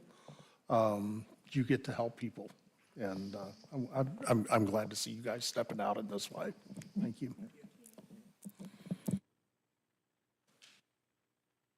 We are going to take a short 10-minute break. Please come back at 7:30, and when we come back, we're going to take our holiday card picture before we proceed with the superintendent's report. So, comb your hair.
which is the superintendent's report. All right, I know I'm excited every month to give you an update, but this month is like historical because we're going to switch it up on you. I've had an opportunity to work with our associate superintendents, and so our superintendent's reports, instead of just hearing from me, you're going to have an opportunity to hear from instructional services and administrative services on some of the things that are happening. Michael's like, wait, that's going to be twice as long. We will be quick. We will be quick. So here's my wall of fun. October is a wild month. We've had all kinds of things that we'll be hearing from, but that's just a sampling of some of the work that our communications team does in providing organization-wide updates on Friday, and that's a compilation of the month of October. From our last meeting, I want to make sure that I'm holding myself accountable. We ended October by sharing out some of the things that I was going to be doing between now and today. We are working on the development of the initiative plan, and I'll give you an update. That's on the agenda later. We do have board learning areas. Thank you to the 3 of you who completed the survey. And that means it looks like scoring high is we want to learn about dashboard and we want to learn about local control funding formula. So we will be working with our content area experts to bring those presentations to the board so that we can learn more about that. We did also finalize some education or some evacuation drills across SCOE. We'll hear more about that in Austin's report. Establishing safety crew leads across SCOE. That's Ayla Tucker and our safety director doing some cool work there. And looking at the information that Sherry shared, has been shared out with with superintendents across the county, leading to some good discussions on how we can improve student outcomes. And we are still working on the MOU for CHIBA and the oversight of CHIBA. CHIBA is authorized by Trinity County, but we are working with Trinity County and our CHIBA friends to take over some of that oversight. So more to come on that. I'm going to hand it over to Claudia. Okay, good evening. Can you hear me okay? Okay. These are aligned to the pillars that Mike has shared each time, and starting with excellence in instructional services. So there is so much information and work that happens in instructional service. Under excellence, there were 3 key things that we've noted that have happened over the past couple of months or month is we had SCOE presenters that were able to present at conferences, and one of them included a joint presentation with probation, and that was actually at a conference for probation officers. You can see them sitting up there, the probation, Chief of Probation Officers Conference. Anders is one of our teachers there, our principal Jill North, and Jeremy Kenyon, who is, he's the director there at probation with the education. So that was really neat to be able to present a partnership and how that model is working. In addition to that, we had a couple of counselors presenting at an Association of School Counselors, and then our principal at Excel at the SELPA. Inspire Shasta podcasts. I don't know if you've listened to those and checked them out. Carrie Schutte and a team do an excellent job with that, and I just wanted to highlight the last 2 episodes because they feature more than after school, our Project Share programs, and also to be released soon, an edition on alternative education. And then excellence in 100%. 100% of the STEP goals and first semester observations have been completed. That is, STEP is our system that is used to evaluate teachers within our own SCOE programs. And so Carrie Webb and her team use this system and have 100%. If there's questions along the way you want to ask or anything, please feel free to chime in. Safe for All.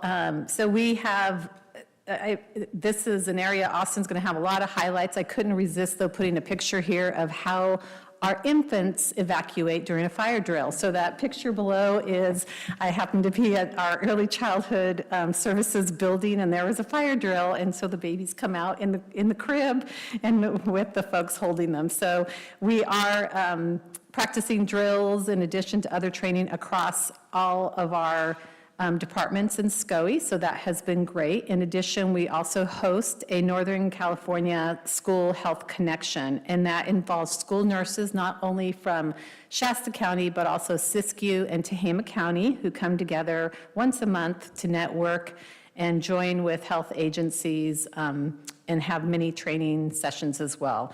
Also, completion of crisis intervention prevention training.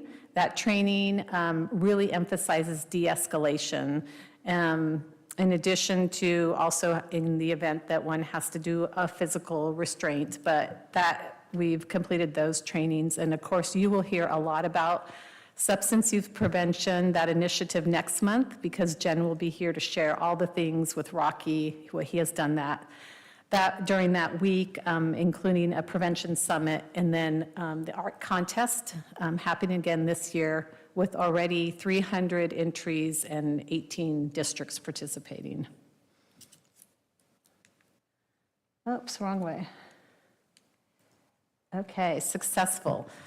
This one, there is a lot here, so it's hard to choose. The top pictures show our Lights On events. The Lights On, this really features, it's a nationwide day that is dedicated to really recognizing after-school programs. In America, there are 7.6 million children that go unsupervised after school. And so we are very grateful to have those programs and to offer them, and they really drew in the community this year. They had a chili cook-off at North Cottonwood, you could see at the top with the police officer. They had a color run in Fall River, and so they kind of paraded down 299 through the town. When I heard 299, I was like, oh, wow, that doesn't sound safe, but it's right, you know how it runs right through the mountain towns there. And you can see the vice mayor in the Batman suit made it to Meadow Lane, and the fire department visited Iga Ono. So each of the schools take on their own flavor, if you will, to celebrate the Lights On event. It's pretty cool. And everybody gets that bright yellow shirt. So we are thankful for those programs. We are looking at hopefully expanding those offerings to 5 additional sites. UFly, University of Florida Literacy Initiative is it's a phonemic awareness phonics skills program. And so we've supported in training, going to sites, whether it's training teachers or paraprofessionals. And this here just captures some of the impact that we've been able to gather from teachers. Here's a primary teacher just sharing how engaged the kids are, and also just the growth that they see. There was another caption on a student and a teacher sharing that she had a 3rd grader that didn't read, and now the student is reading whole sentences. And so that's really exciting to see the growth and the impact that that has made. And then the state seal of biliteracy. And so this is a gold seal that is placed on high school students' diplomas if they show proficiency in reading, writing, and speaking 2 languages. That has increased from 27 to 99 from over the past couple school years, and that includes sign language, Spanish, Vietnamese. Those are the top ones in our county. One in Latin as well. So that's, yeah.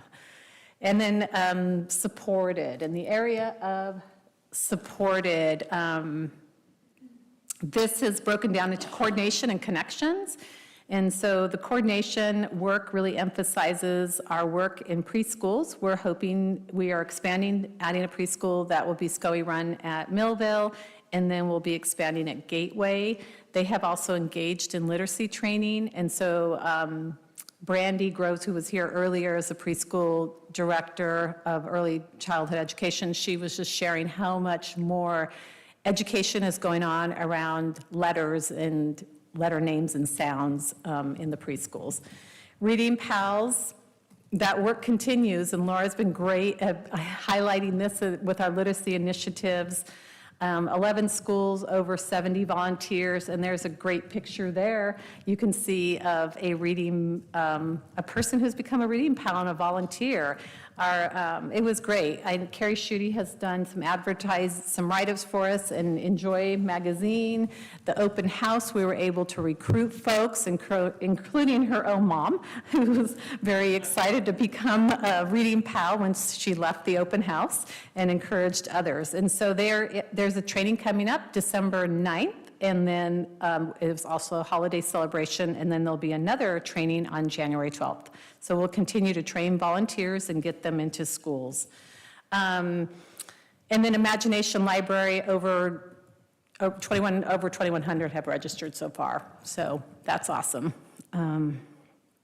Connections with Shasta College. So the picture you see here, the reason why the students' faces are not showing, these are students from our Tri-Mountain Academy.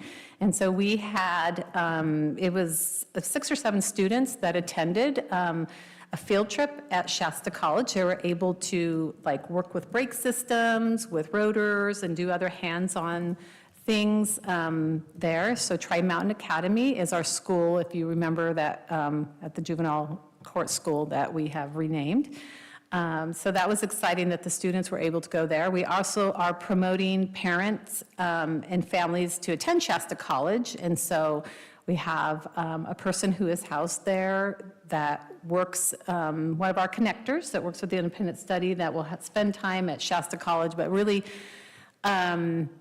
encouraging parents to take advantage of the education there. And Souls for Souls.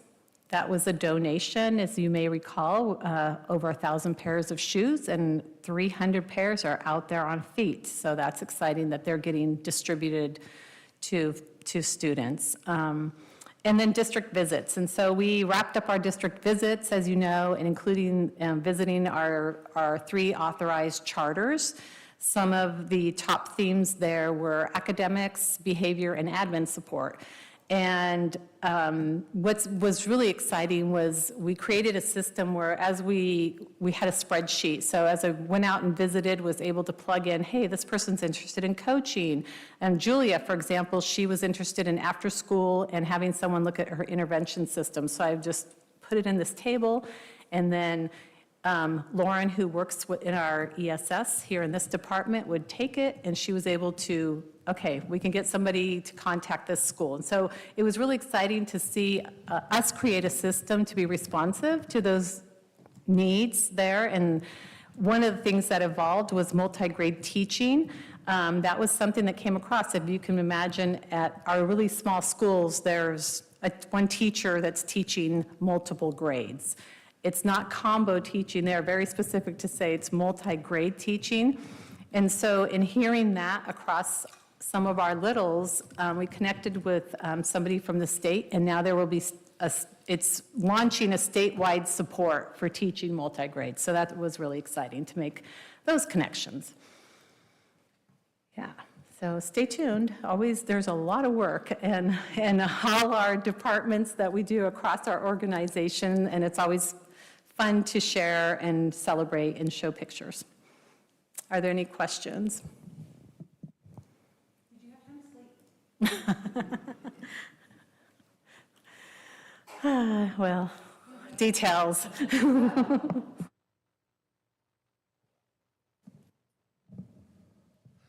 All right, so on the administrative services side, in the area of excellence, we had unaudited actual reviews go through our district fiscal services office.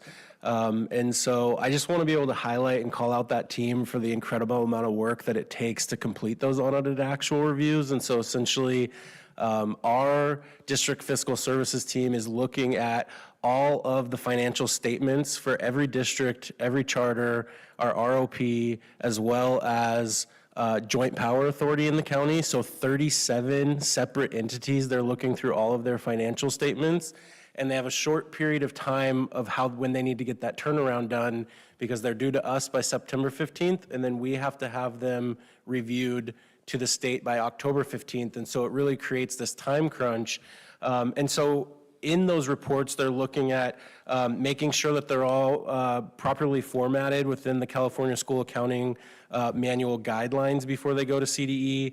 They're making sure that all fund balances are reconciling correctly with the LEA's prior year reported fund balancing where they closed. They're also looking for any material discrepancies between each interim report and the year-end report. And then they're also looking to ensure that districts are meeting their minimum reserves that's required in statute. And then also doing a review of restricted and unrestricted funds and looking at deficit spending trends. And so that's a heavy lift for the district fiscal services team. And I just want to applaud the work that they've done in getting those unaudited actual reviews done and completed and over to the state. In terms of the other side of the hallway, I wanted to give a shout out to our internal services business team. We've talked a lot here about the Shasta County contracts inquiry, and I think we've given you kind of updates along the way with that. And so for the last several weeks, we've gone back and forth with some really good conversation with the county. And I just, again, want to applaud our internal business services team for their responsiveness in thoroughly addressing each of those questions. And so I'm hopeful that we're in a place with the county where they feel confident in us as a partner because we do a lot of really important work with the county, you know, specifically when you look at childcare funding in the county, as well as some of the supports for foster youth through schools. And so we want to make sure that all of our partners have confidence in us. And so if there's ever questions that we can help answer to make sure that people are feeling confident about us as partners, we're happy to engage in that process. And then Claudia mentioned a little bit about the open house. I think that rightfully so, majoritively, we are highlighting our instructional services departments, right? The open house was an opportunity where every department at SCOE was represented.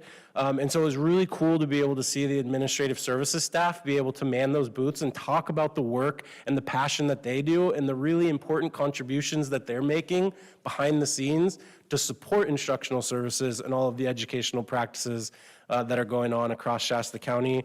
And I want to give a special thank you to Trustee Roberts for showing up to the open house. It meant a great deal to our staff that we had board member representation at our open house and that you spent a great deal of time talking with them and learning about their work. And so I just wanted to thank you for attending. In the area of Safe for All, Claudia mentioned it as well. We had our first, in what I can remember in a long time, fire drill at Magnolia. And so there was a lot of work that our safety director, Ayla, had put into. It's not as simple as just, hey, we're going to all go outside and we're going to have some clipboards, we're going to take some roll call. She actually has to update evacuation plans. She has to designate a staging area. She has to get all of that approved by the fire marshal. And so she has gone through that process. And so now that we've completed that process with the fire marshal, we were able to do an updated fire drill with that new staging area and those evacuation plans.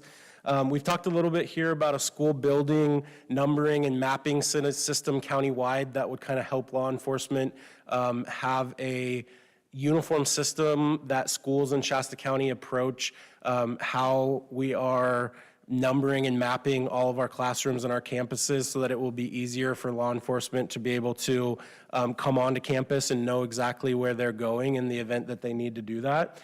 And so Ayla has launched, we had our first working group meeting made up of superintendents as well as representatives from law enforcement, both the sheriff's office and RPD. And so the hope of that group is to start building a collective approach to how we want to do that, where it would be unanimous buy-in from everybody at that table about here is the mapping design that we are going with, and then we would be asking districts to opt in to selecting that it has been vetted both by a committee of districts as well as law enforcement. And so that will come later in the spring. On the HipLink positive contact, some of you may not know, but we have a system called HipLink that allows for a text message to be sent to all school staff that sign up for HipLink notifications in the event that there is a school lockdown that is triggered by law enforcement, right? And so Ayla had come to find out from her work with some of the districts that in some of the outlining areas of Shasta County where you don't have the cellular reception that's needed for those text messages to get through, we weren't always getting timely notification through HipLink to school officials that needed to get that lockdown information. And because of our over-reliance on HipLink, positive contact was no longer being made by like, hey, we're going to do the HipLink thing, but we're also going to call the school office, right? So Ayla put together a roundtable discussion on that, worked really closely with RPD as they oversee SHASCOM. As an interim solution, they are going to be working with SHASCOM dispatchers where anytime that a school lockdown comes in, the HipLink notification will go out, and also the dispatcher is going to call the designated phone number to make positive contact anytime that a school lockdown is designated. And Ayla's working with all of the outlying schools to be able to provide that number because sometimes the school office number that's provided may not be the best direct line of contact for SHASCOM in terms of it might go to a phone directory or whatever that looks like. So Ayla's going to be providing those contact informations to SHASCOM, and we're going to be moving in the direction of being able to get positive contact. And that's the interim solution. They're also having to work some other solutions for ongoing to permanently address the positive contact through some satellite communications that law enforcement already has in place. In the area of successful, we've talked at our last meeting about our transportation director, Katie Martin, was retiring. She is now off in the sunset, and I just wanted to highlight the importance of succession planning and how successful that was. Sam is now fully in his transportation director role. He's been co-directing with Katie since July 1, and I think that that succession planning had a huge deal with him being ready to jump into that role, and so I wanted to highlight that there. Of course, we have talked in this space about first interim budget planning, right? And so a lot of work has been conducted now that we've gotten through unaudited actuals on turning our focus to first interim, and I want to thank the internal business team for working with Mike as well as with the cabinet team as well as with program directors so that when we come back here next month, we're able to deliver to you a plan that chips away at that fund balance, and we have really well thought out uses for those funds. And then we couldn't talk successful tonight without putting in a note here about the new microphones that we have. I do think that this is the most successful meeting we've had in terms of audio.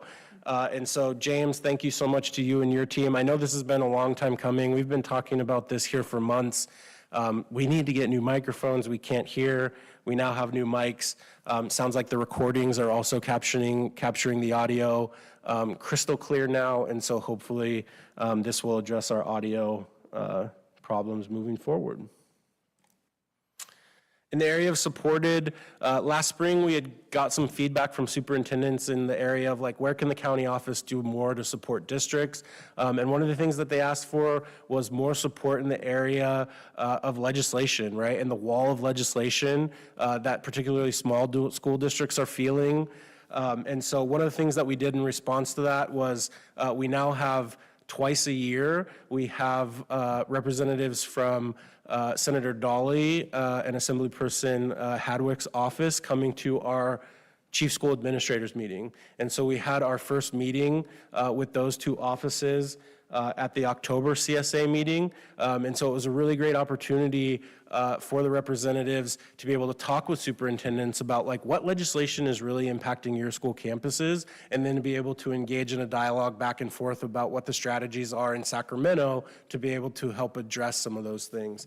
And then we'll be doing that again in March. And the March one is ideally aimed at looking at, okay, what new legislation is on the docket in that cycle, and how can they get feedback back to their representatives that will help guide them in those conversations when we're talking new legislation. And then last but not least, IT has been out supporting French Gulch in a huge way. The support for French Gulch being a single site They've worked through with them getting multi-factor authentication up. They also had several devices that were operating on Windows 10, and Windows 10 is coming to the end of its lifespan, and they weren't able to get necessary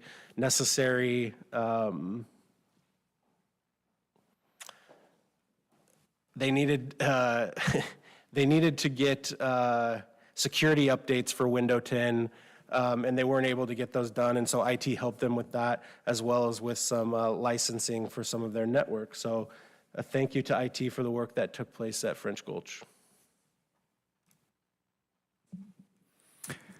Thank you, Claudia. Thank you, Austin. That's a lot, right? I mean, you think about the work that we do. I'm so appreciative of instructional services and administrative services, and for all of the amazing things that our team are making happen across the county. A couple of other highlights: the dashboard, the California School Dashboard is releasing tomorrow, I think, right? So that's big news. That's a board learning topic, so we'll learn more about that. But that looks at student outcomes across districts, and then based on growth, they're assigned kind of a color designation, and we don't like red, we really like blues and greens, right? And I think this is breaking news, but our student programs, yeah, it's embargoed, but it's released tomorrow, Tom. Maybe I'll say it off mic. Our student programs have no reds.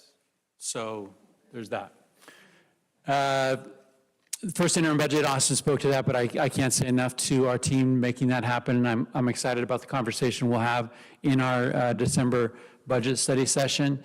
Our team is working hard to also support districts as we look at a math curriculum adoption coming. The State Board of Education released out the list of approved publishers, and so we are in the process of vetting those and working with districts on that.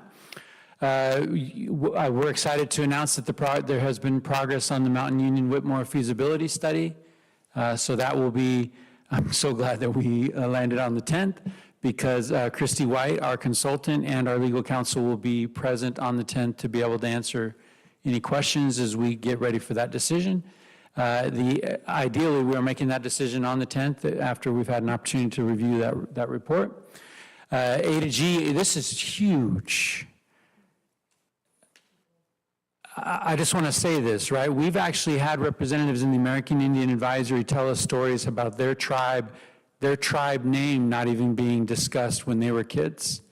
And in our last American Indian Advisory, I got goosebumps all over right now. In our last American Indian Advisory, Shasta Junior High School District announced that there will be an A to G certified Wintu language class on their academic calendar in the fall of 2026. So students, tribal or non-tribal, will be able to take a class and learn Wintu language. That's cool. Is that going to fulfill a language requirement? Yes.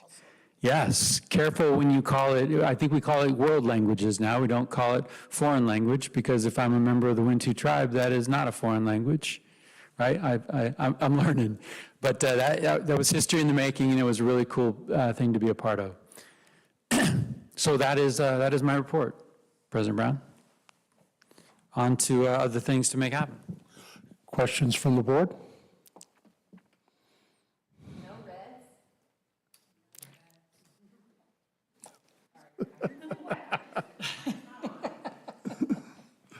Oh, moving along to item 11. Item 11.1.1 is a report from our bylaws ad hoc committee. Do the committee members choose a spokesperson? Yeah, they chose me. Mr. Orlicki. There's some papers here, if you guys just take one and then pass it down. So this committee was formed in July to meet and review the policies affected by the Supreme Court decision in Mahmoud, and also to look at Board Bylaw 9005. So in this packet of papers that we came up with, I'm just going to quickly go through the things that we added or why we added things, and if author or Jackie want to comment, feel free to jump in.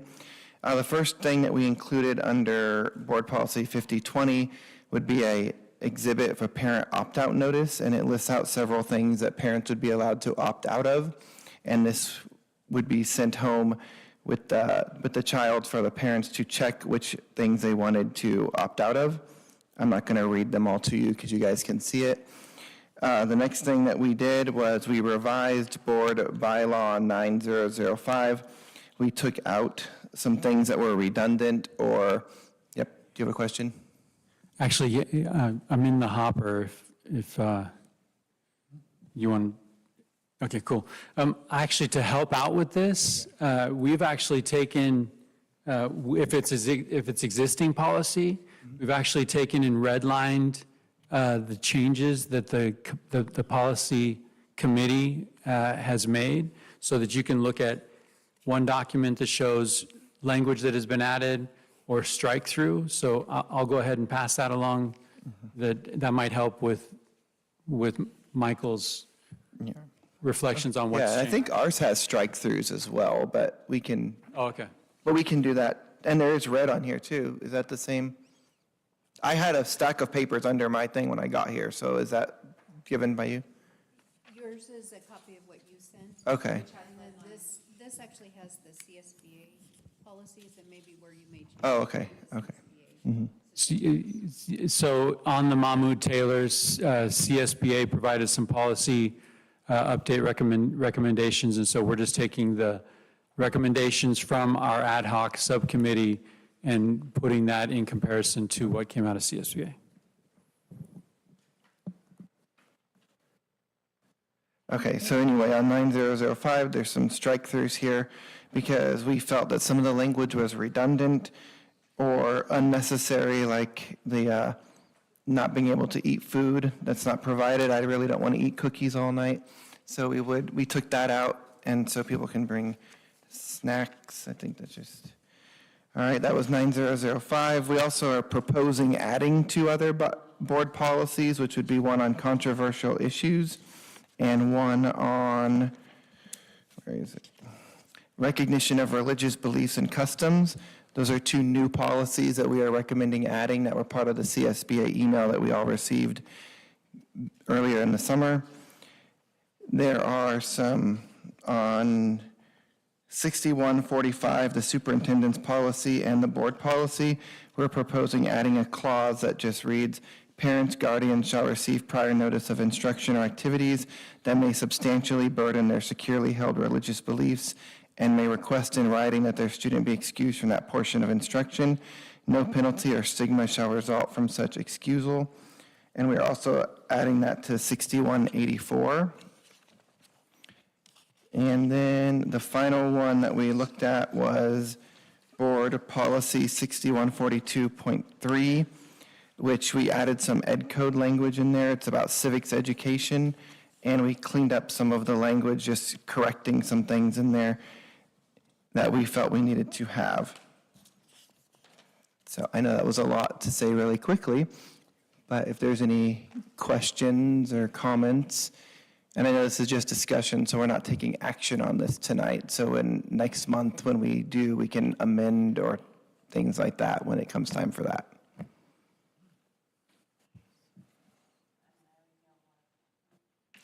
Yeah, and I know everyone needs to look through it, and so that's why I don't think we can really have much of a discussion without being able to read all of it.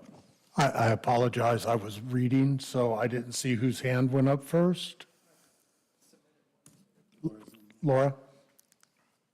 So is our attorney going to look these over too, or has there been any kind of legal review just before we would adopt them, that we would make sure that they're okay?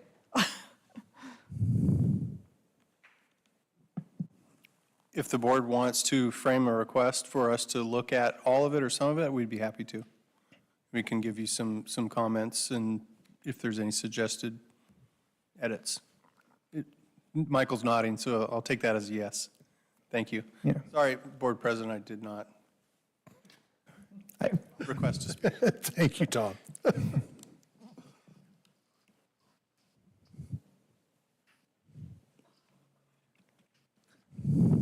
Further discussion?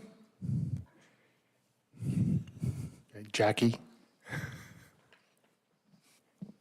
So with that, though, I believe, would we need Robert to give Michael permission to speak to you? Can we do that now?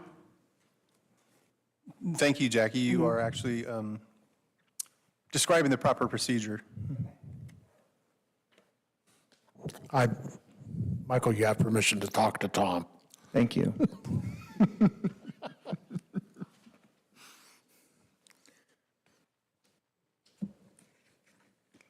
I would highly recommend that everybody read through these, both of these carefully in the next month, because I mean, we're going to have to come to a decision about this in December. So be diligent, be thorough, look at what you're looking at. If you have questions, Mr. Freeman. Yes, sir. And remember, you can offer amendments and things if there are things you want to change, and we can vote on that. That's part of the work that we do, is debate, discuss, amend, vote, and that's perfectly fine. So just keep that in mind, that that is something that is allowed to be done.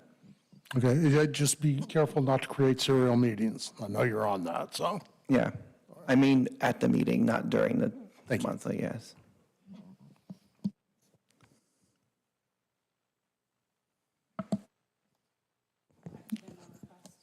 Did you have Jessica? Yeah. It's Arthur and then. Oh, okay, okay, I got it. Arthur, you're up first. Yeah, I appreciate the work that Michael and Jackie put into this, and as well as the staff members of providing both of these for us. I think we have more than enough time over the month to look through this and see if we want to make amendments or change things. And I'd like to make a motion to add this as an action item to our next regular board meeting. You're premature with that, so, but I appreciate, hear that you want to make a motion. You're just premature with it. When would be the appropriate time to make a Well, motion? it's scheduled to be an action item anyways, so. Well, how so? Well, yeah, but wait till we get done. We're still discussing. Okay, I think the motion. Somehow or another, we're not. The motion still stands. I'm still making the motion to make this an action item at our next board meeting. I mean, I could fail for a second, but I'm just asking for a motion to be made.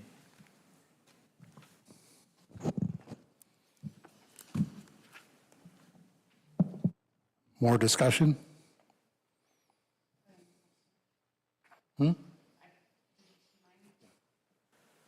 I put a thing, Oh, I'm sorry. Michael, you're up Oh. next. I think I put that in a while ago, so I can yield to Jessica. Jessica. thanks for yielding, Michael. So my Jessica. confusion, I guess my confusion, that's not what I meant to say, but I would like some clarification about the attorney looking this over, and if we're making a motion to put this as an agenda item for action at the next meeting, and then he reviews it, and there's things that can't be legal, then how does that work? Do we need to will it have to come back again? Or should he review it first and then let us review it again so that, you know? No, it will come back at the next meeting as an action item, and we can discuss motions to amend during that meeting. So, we're reviewing a document, we don't know if it's legal. well, I mean, you can review documents and make any kind of I guess my amendments. suggestion would be that it would be reviewed by the attorney through first the before board we secretary? review it. Yeah, and just through Mr. Freeman. If you have an idea, don't communicate it directly to the board members, communicate it to Mr. Freeman, and we will avoid a serial meeting, so. My question isn't about that, it's about the attorney reviewing it, the document. Didn't we just discuss I'm that? sorry, I'm not understanding your question. I thought we just had a discussion about whether the attorney should review the document, didn't we? Yeah, we're going to review it over the coming month. Oh, the attorney is? Yes. Oh, and then is he going to let us know, or are we going to discuss the legality and our ideas all at the same meeting? I believe we will discuss the legality and the motion, any amendments, all at the December meeting, so be Okay. prepared.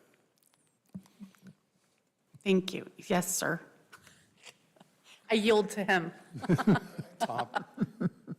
Thank you, Mr. President and board members. If there's something that requires a confidential legal update, I can transmit that to you as a confidential update, and you can take it Wonderful, into thank you. consideration for the open session discussion we'll have later. That would be great, thank you. And as I've mentioned a couple of times, there's a lot of questions that we talk about in open session, but some of them are appropriate for a confidential memo or even occasionally closed sessions. So Okay. we'll get you the information Thank you you. need. At least I hope we'll give you all that you need. Thank you. Further discussion? Questions? Okay, Mr. Gorman, now's the time for the motion.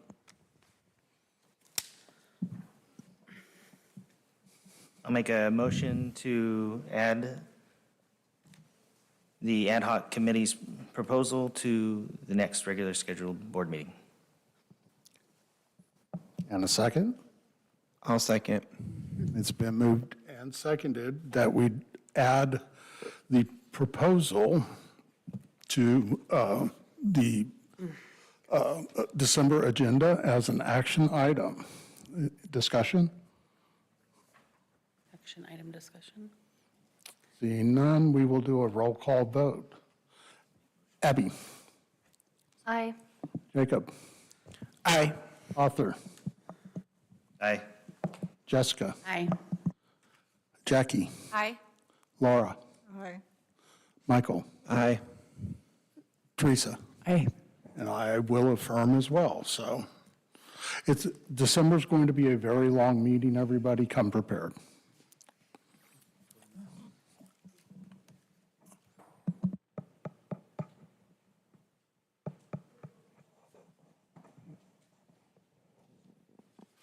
Item 11.1.2.1, our board initiative, which is the staffing shortage. So we are in the midst of planning on that. Mr. Freeman? Yeah, so this is an update, an opportunity for us to maybe discuss some things, get some board input in our next steps forward. I just love this idea from John Dewey. We do not learn from experience, but we learn from reflecting on our experience. And as we think about this initiative and launching into this, I just want to highlight, we have actually internally reviewed work that we feel has had impact as an organization. I want to thank Carrie Schutte. You remember these, Carrie? We've actually put one-pagers together of the work that we have done that we feel has made a significant impact in our county, whether it's community schools, Community Connect, Reach Higher Shasta, healing with our American Indian Advisory, our homeless education, our foster youth services. We've done some work in Science of Hope. We have several districts that we're working with on positive behavior intervention supports. This is for dramatic effect. This was not for me to actually get into the details of any particular program. We've also done some work coming out of the pandemic around Cal Hope FEMA and our social emotional learning, and then prevention programs was one of our recent initiatives. So as we've looked at this over time, we've actually distilled it down to a blueprint.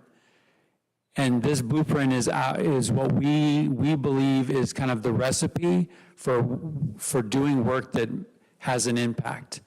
And we want to, as we step into this new initiative, I would just love to keep this in front of the board. What we have found is when we go through these steps, and we go through these steps with fidelity, with collaboration, with intent, we land on work that has impact. And so we think about as it relates to the staffing shortage. We had conversations as a board, and we looked at several problems. We have definitely heard from our districts. Claudia mentioned our district superintendent conversations.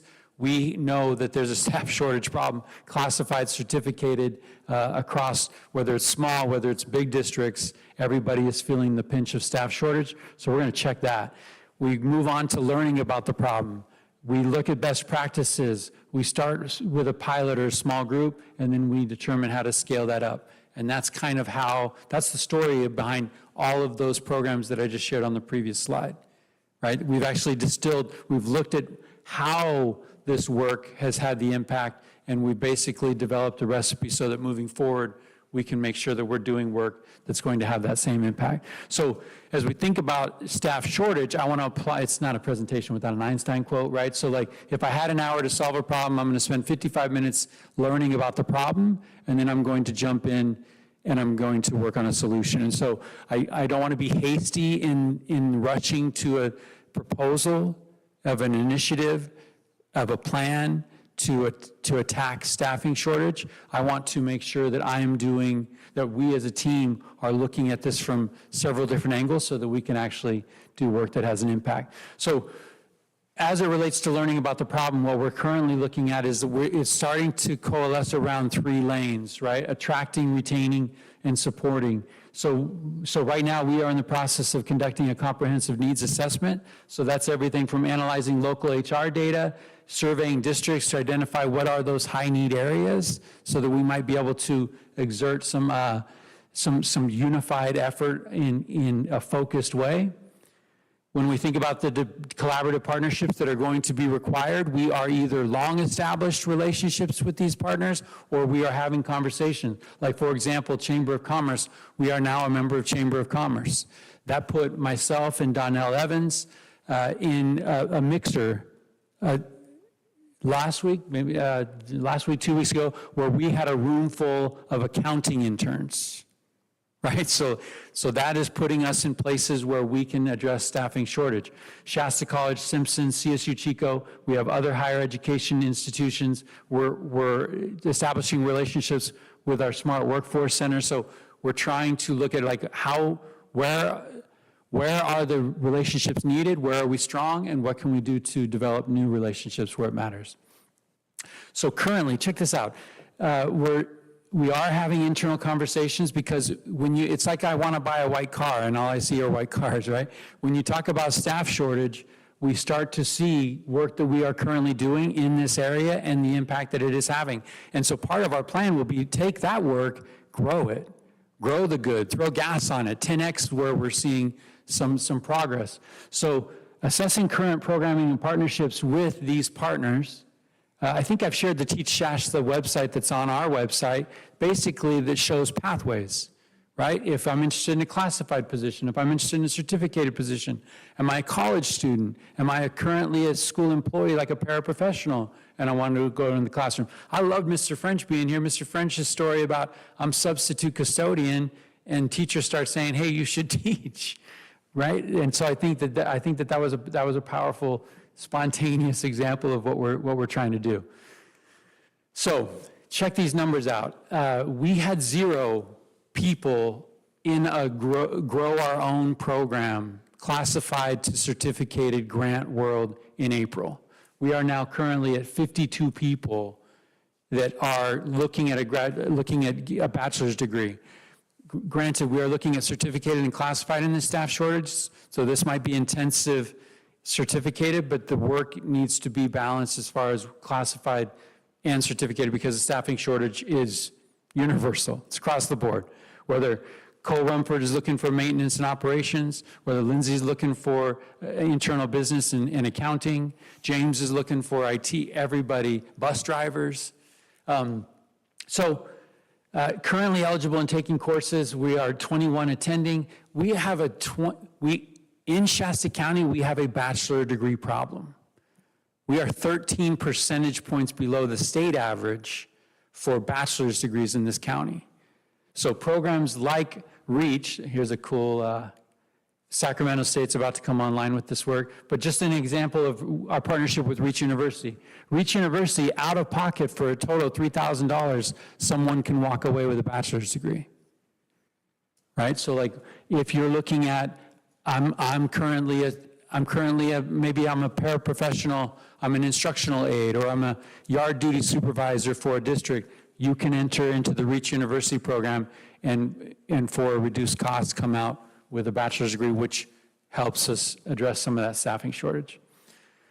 I had the opportunity to participate on the advisory board for Simpson University, and Simpson University is looking at innovative programs like a teacher mentorship.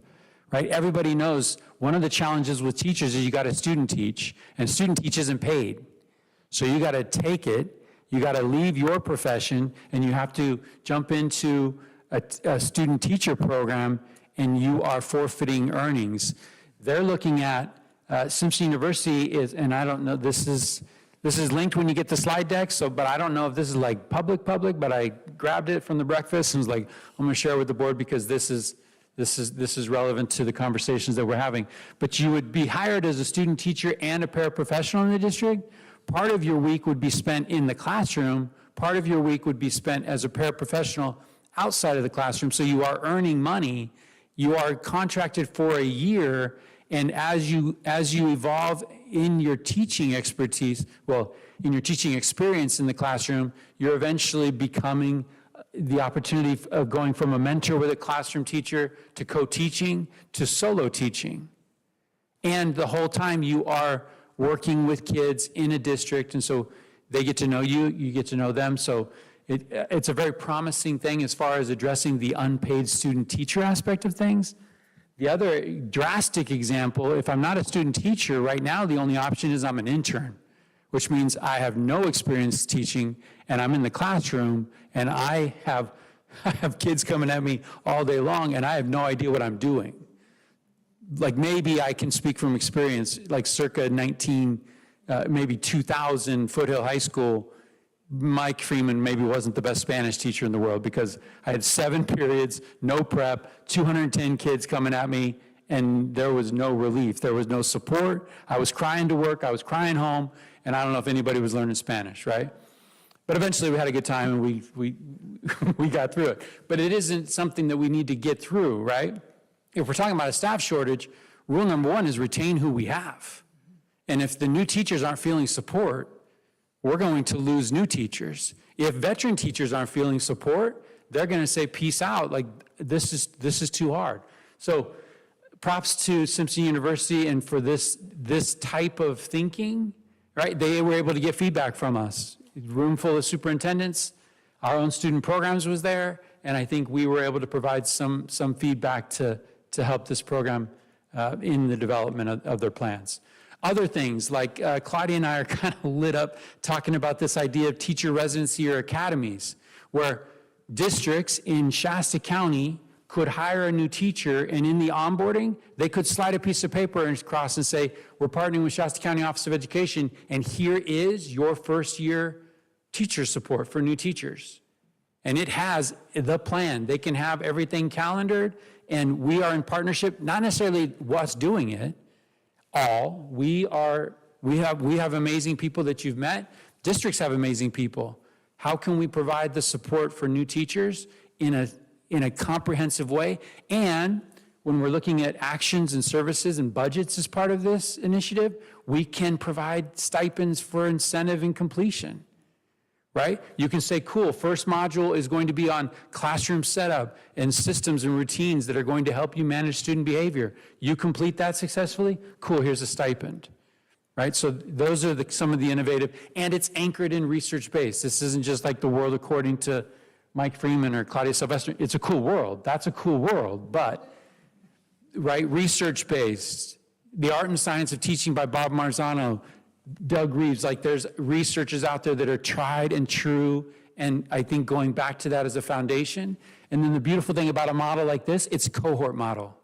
So there's internal support. I go in and I'm part of 20 new teachers in the county, and we go through what we go through together, right? And you form that community. Ironically, this model is right under our nose. Several years ago, we had lack of local candidates for admin positions. We created an administrative credential. The administrative credential is kind of like this model. And yeah, I think 12, 13 years later, hundreds of people have successfully completed it. And I think that model can work for new teachers. So that's exciting. Other high school, so on the recruiting, right, or on the attracting, like what are we doing for the high school, for the rising generation? I think it's some kind of crazy, fact check this, but 80% of people that teach within 20 miles of where they went to school. That's wild, right? So like our future teachers could be in our very classrooms right now. What are we doing to inspire them? What are we trying to do? Hey, Abby, hey, Jacob, be teachers because it's super cool. I don't know if it looks super cool right now, right? If you have a teacher that is not supported right now, it may not look like, I don't want to do that. So how can we do some of those things? So strengthening or create that career and education's pathway, or give kids early experience, right? Dual enrollment, looking at educator right, like here's some school screenshots. There's this club you can actually bring onto campuses called Educator Rising, right? So similar to an ROTC, similar to a FFA, like FBLA, some of those clubs are steering kids towards certain careers. And education, we're not doing any of that, right? So that's one possible solution. We have had some success over the last 2 summers. We've had a summer internship with an early childhood education partnership with Shasta College, Reach Higher Shasta. They get an hourly wage. They get Kohl's vouchers for like interview clothes and some cool things that are happening there. I think last year we had a combination. It's a combination of healthcare and early childhood education, and we're continuing that program. So some of the things that we're doing, that's called Career Quest. Cool opportunity there. Again, on the staff, on the classified front, the internship through Shasta College for accounting, it's actually, the acronym is Asset Accounting Services Employment Training. Bus driving, we've been looking at all of those strategies. So paid training was a huge difference maker for us. On the CBO development front, I think that's what keeps us up at night a little bit. When you look at school finance, like what are the next wave of school business officials? You look at childcare, IT, maintenance operations, what could that look like? So those are some of the things that we are doing in the planning and the development of an initiative. What it's going to look like, we would love to conclude our needs assessment in December, develop those actions, deliverables, and budgets. December's agenda is a little heavy, so bringing this in January to that January 14th board meeting where we can say, here's where we'd like to take it countywide for Shasta County as far as staffing shortage. My question, maybe I can leave you with you. I don't know how the appetite for discussion at 8:30, but like this idea of things that board members can do collectively and individually to be involved, right? In that September planning, we talked about clarification of our roles, your roles as board trustees in a board initiative. What could that look like? And that's what I would love to leave you with as far as where we're at with staff shortage. I'll turn it over to President Brown. Michael. I think he answered it already, so I'm good. Okay. Jackie. Thank you, Mike. What was the name of the pathway for the high schools for educators? Was it RISE? Educators Rising. Educators Rising. So we don't have any high schools with that club now. No, so we have a K-16 workforce grant, and we are trying to promote Educators Rising in the high schools this year. Okay. This is a new idea for us. And when you get the slides, that guy's linked. If you click on it, it'll take you to their website. Author. For the Career Quest, what is the age requirement? You know, you said high school kids, but it must be 16 and up. Great question. Junior, seniors, yeah. Junior, senior, okay.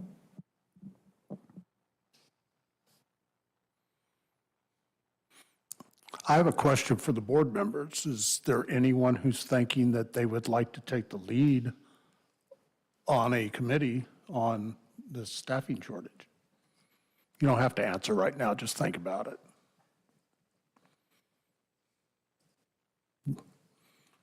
Yes? Okay. Okay. Did I see your hand as well, Jackie? Cool. Awesome. Oh.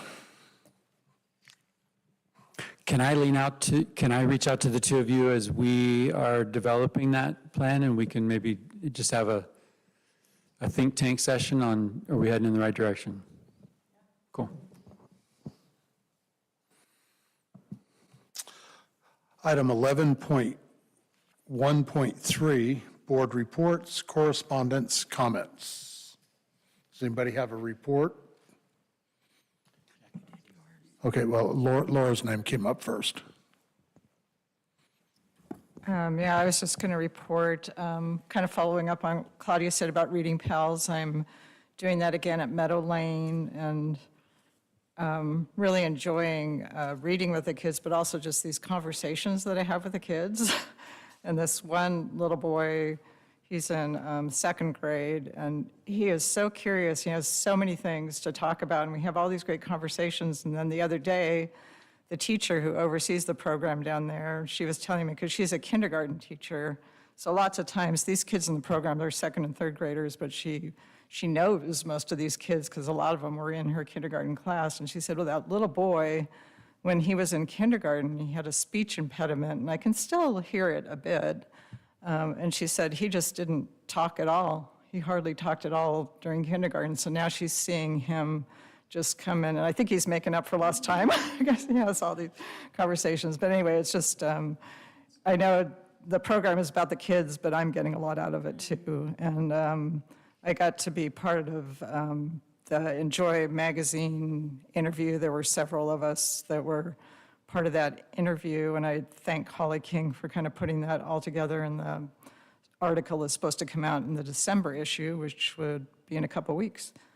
And then the other thing I was going to report on is that I attended the Reach Higher Literacy group, and a lot of the stuff that Claudia covered is what was happening there. There's a lot of different literacy events at the schools, like family reading things, and I'll see a lot of them on the social media feeds. The schools will promote them. And in January, or in February, there's going to be a Love of Literacy event mid-February that will be a community-wide event for donating books and then also different reading activities. So look for that.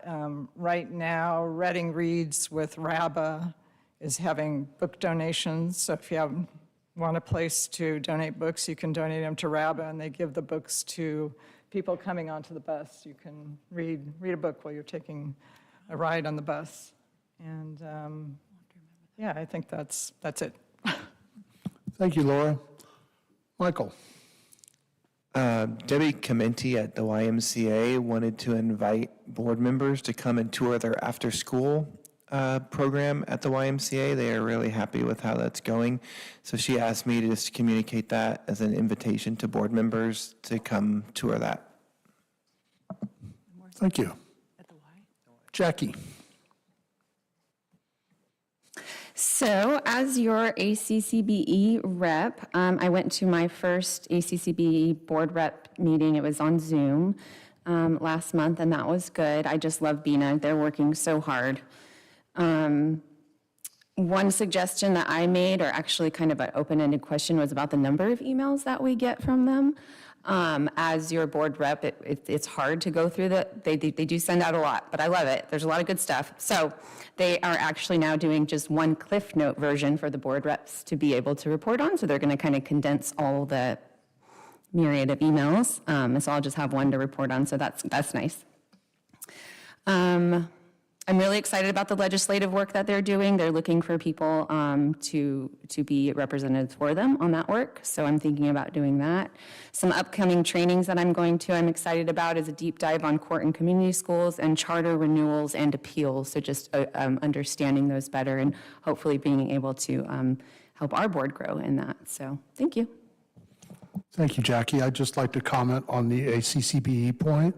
It's nice to look at emails that are strictly for county board things and not have to filter through all the district stuff from the CSBA. That's a plus. Arthur.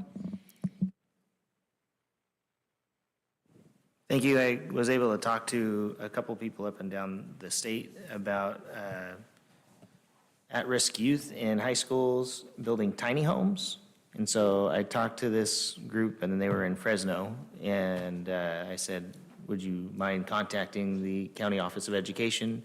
They said they have grant funding and different things, and it just enables, they said in the past they were able to even work with kids in juvenile hall as well to build these tiny homes that they can give out into the community. So hopefully that they reach out to you guys and see if they can partner with you at some level with our kids in our programs.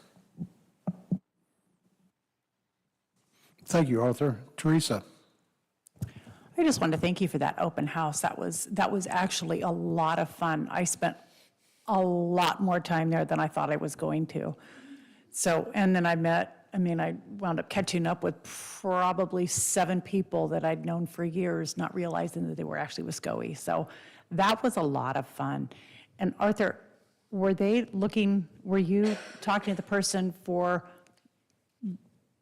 the students building the tiny homes, or the tiny homes being built for the students? No, the students would be building the tiny homes. They were doing that at, what's it called? No, Youth Build Academy. It wasn't tiny homes, it was just sheds or whatever. It's the one over there on Engine, you know the one I'm talking about? Oh, is that what it's called? But yeah, I always thought that was a great idea for all the schools to get into. Thank you, Teresa. Jessica? Oops, they did it again. Sorry. I just wanted to briefly touch on a subject of one of our, well, not one of our programs, I guess. It's workability, if anybody's familiar. I don't know. But I met with the director today, Mike, who let me know that it actually isn't under the umbrella of this board. Is that accurate? SELPA has their own board. Okay. So the experience I had is a personal experience, so I just want to share with you because I think it's really a kind of a dire situation, at least it was for my child, and but it's a program we partner with SCOE, right? Okay. And Workability is a program for students on an IEP. That's the requirement, they must be on an IEP, and it's a program where they can go and get work experience at a local business. And the intent is to help them transition. It's for 16 to 22-year-olds that are on IEPs. And the requirement, it's a state program, and the requirement is that they be on an IEP. Well, my son was in the what's it called? DOR program last year, which is the same thing, except for now it's workability and it's done through SELPA. And last year he started working at Holiday Market in Palisadro, and for the first time in his life, he was just 360, confident, learning like no other, a great employee after he struggled he's 18, he just turned 18, after struggling his entire education in school. And so him having the opportunity to have work experience in school and have it tied to school where he had to keep going to school, especially when kids turn 18, the dropout rate goes way up for them. And so it really changed his life, being able to have that work experience. And then this year, when it was changed to SELPA to workability, he was refused for the program because they have a GPA requirement for a 2.0, which, for an average student you would think was okay. But when you have a child that has learning disabilities and they struggle immensely in school, my son's never maintained a 2.0. He usually bounces between like 1.7 and 2.0. And so he was refused to join the program, which completely did the reverse 360 on his everything. And so I approached the program coordinator, and we had conversations, but they were very adamant. It was very black and white to them, like, nope, sorry, that's our rule. And I asked all the questions. Where does the policy come from? Well, we just made the policy. Can I have the documents for the policy? Well, there is no document, but we're going to put that in there. And then today I met with the director, who is a very nice man, and I can tell he is passionate about special education, but I have some concerns about it. The conversation was very much, well, that's not our responsibility, that's the high school's responsibility. We don't issue a work permit, there's no way around that. It was like it was a non-collaborative environment, I felt like, for this program. And I did mention to him, like, the premise of this program is supposed to be collaboration with parents, with schools, with SELPA. You're supposed to all work together for the betterment of the child. And I'm just concerned that the kids that need this program, the reason why the program was created in the first place, that they're going to be, and not my son, he's not, this isn't a conflict of interest, he's not in the program anymore, he won't be because now he's working his own job. But for other kids like him who really need opportunities like that, to have them refused because of a GPA requirement, I think is completely outrageous. And I want to do the best I can to try and help fix that. And so what I learned is that they have their own board, and he is going to have some conversations. And then if those conversations don't, create a change that I think is for the best of the kids, then I can go to their board and speak with them. But at some point, I'm going to do some more research because some things he said were that he wasn't sure what other SELPAs do in the state, and that he thought they would also have a GPA requirement and things like that, which I don't think is accurate. So I'm going to find some more factual information, but at some point I hope to bring that back to here. And he said we could provide some guidance to Mike to maybe make a suggestion to them on what we thought they should do. So I just wanted to put that in your ear and let you know that I was researching it, and so you're aware when it comes back up again. Mr. Freeman. Yeah, I appreciate you having the conversation with our SELPA director. So SELPA is an interesting structure, right? Because SELPA and the team of special education itinerant staff, they're all Shasta County Office of Education employees. The SELPA director does have a board. He works at the direction of the board. I work with the board chair, and so I would be the SELPA director's supervisor. So I do appreciate feedback because that goes into conversations that I have with him as far as policy and those types of things. There are going to be dictated by the board, and then when you look at work permit issuance and those kinds of things. So I just wanted to make sure to clear any confusion when you see Shasta County Office of Education badges on special education itinerant staff working with SELPA. Yes, they are our employees, but it is an interesting arrangement. And also, across the state, every SELPA is structured differently. That's weird.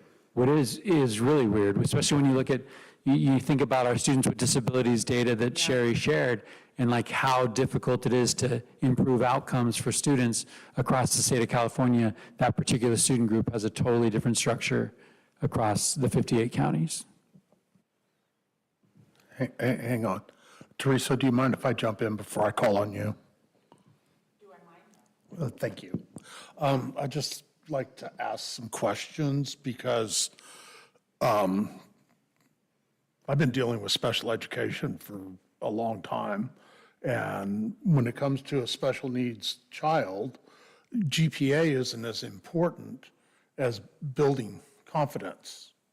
And so the requirement for workability assumes competence. It assumes the student can perform the function required by the job, and that is enormously important to that student.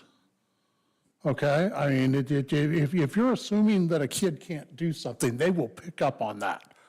They will pick up on that, and they will follow that down that rabbit hole and never, ever get any better, never improve.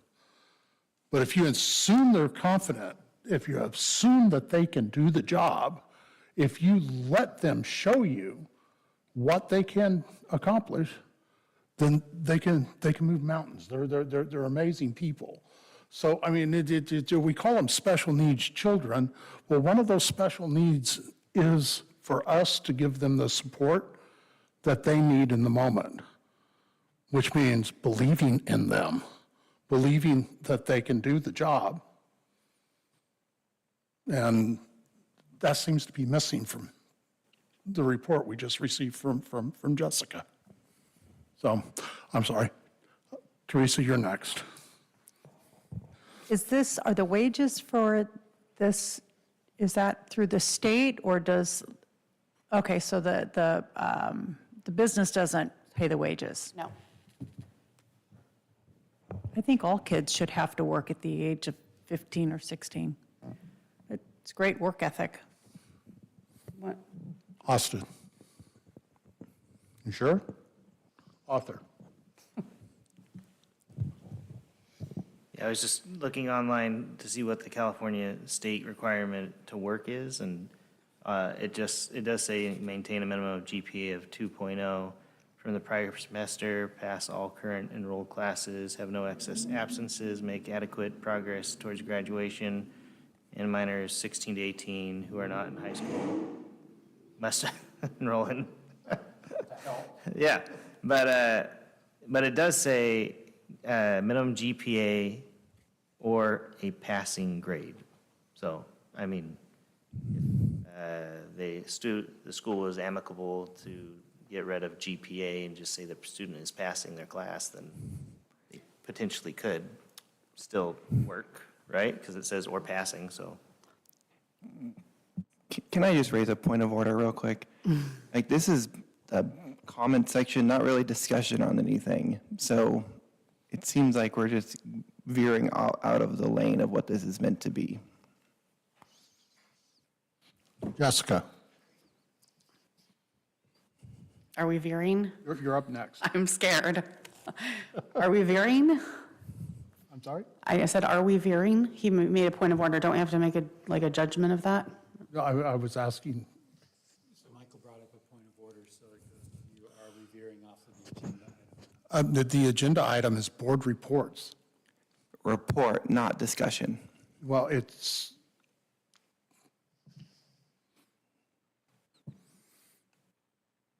Tom? Michael raises a good question. The Brown Act specifically does allow board members to provide a brief report on their own activities, to ask questions of staff, to refer matters to staff, to ask, I'm not sure I'm getting the list right, bear with me, and to ask that things be put on a future agenda. But Michael raises a good point. It is a brief report, and so the practice that I have seen is there's a brief report, then there's brief discussion. I think it's up to your discretion. After a few minutes, the next report comes. I hope that helps a little bit. Thank you. We're still on board report.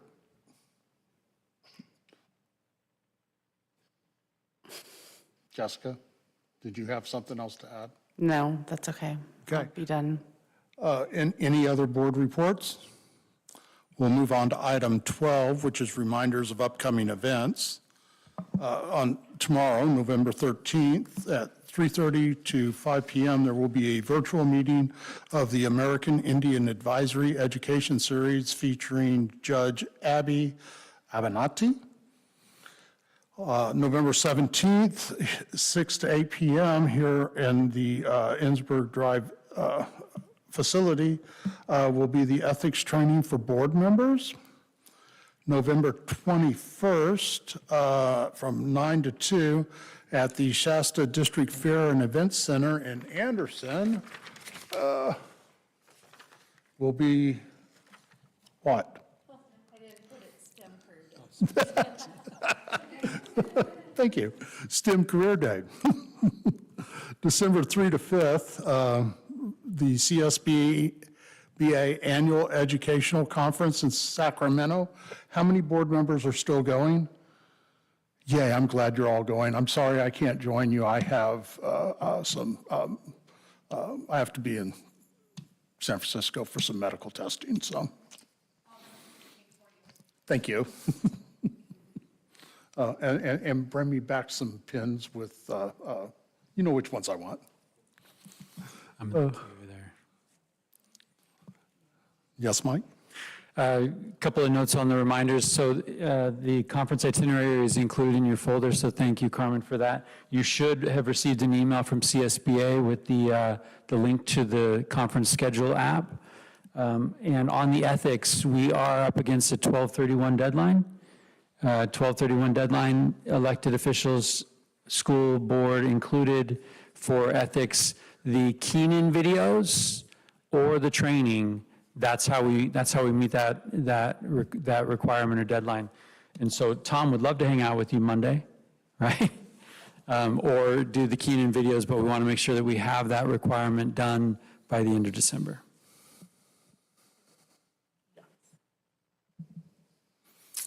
On December 10th, at 3:30, we will have our county committee meeting here in the boardroom. And immediately following that at 4:30, we will have our budget study session. Item 13, board member meeting feedback from this meeting. Any feedback about this meeting? Yes, Laura. I would like to see on these annual reports from our charter schools that we have some kind of time limit on and I'm sure they were given a time limit, but maybe just to reinforce the time limit, and when they come up to speak, remind them that there's a time limit, and then when they're speaking, maybe do another friendly reminder that there's a time limit. And maybe a door on the floor.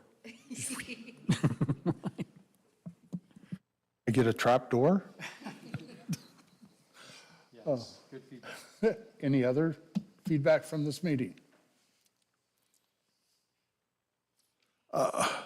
Our next meeting is December 10th, 2025, 5:30 here at the Shasta County Office of Education, PDC, 2985 Innsbrook Drive in Redding, California, 9603003. And with that, we're adjourned.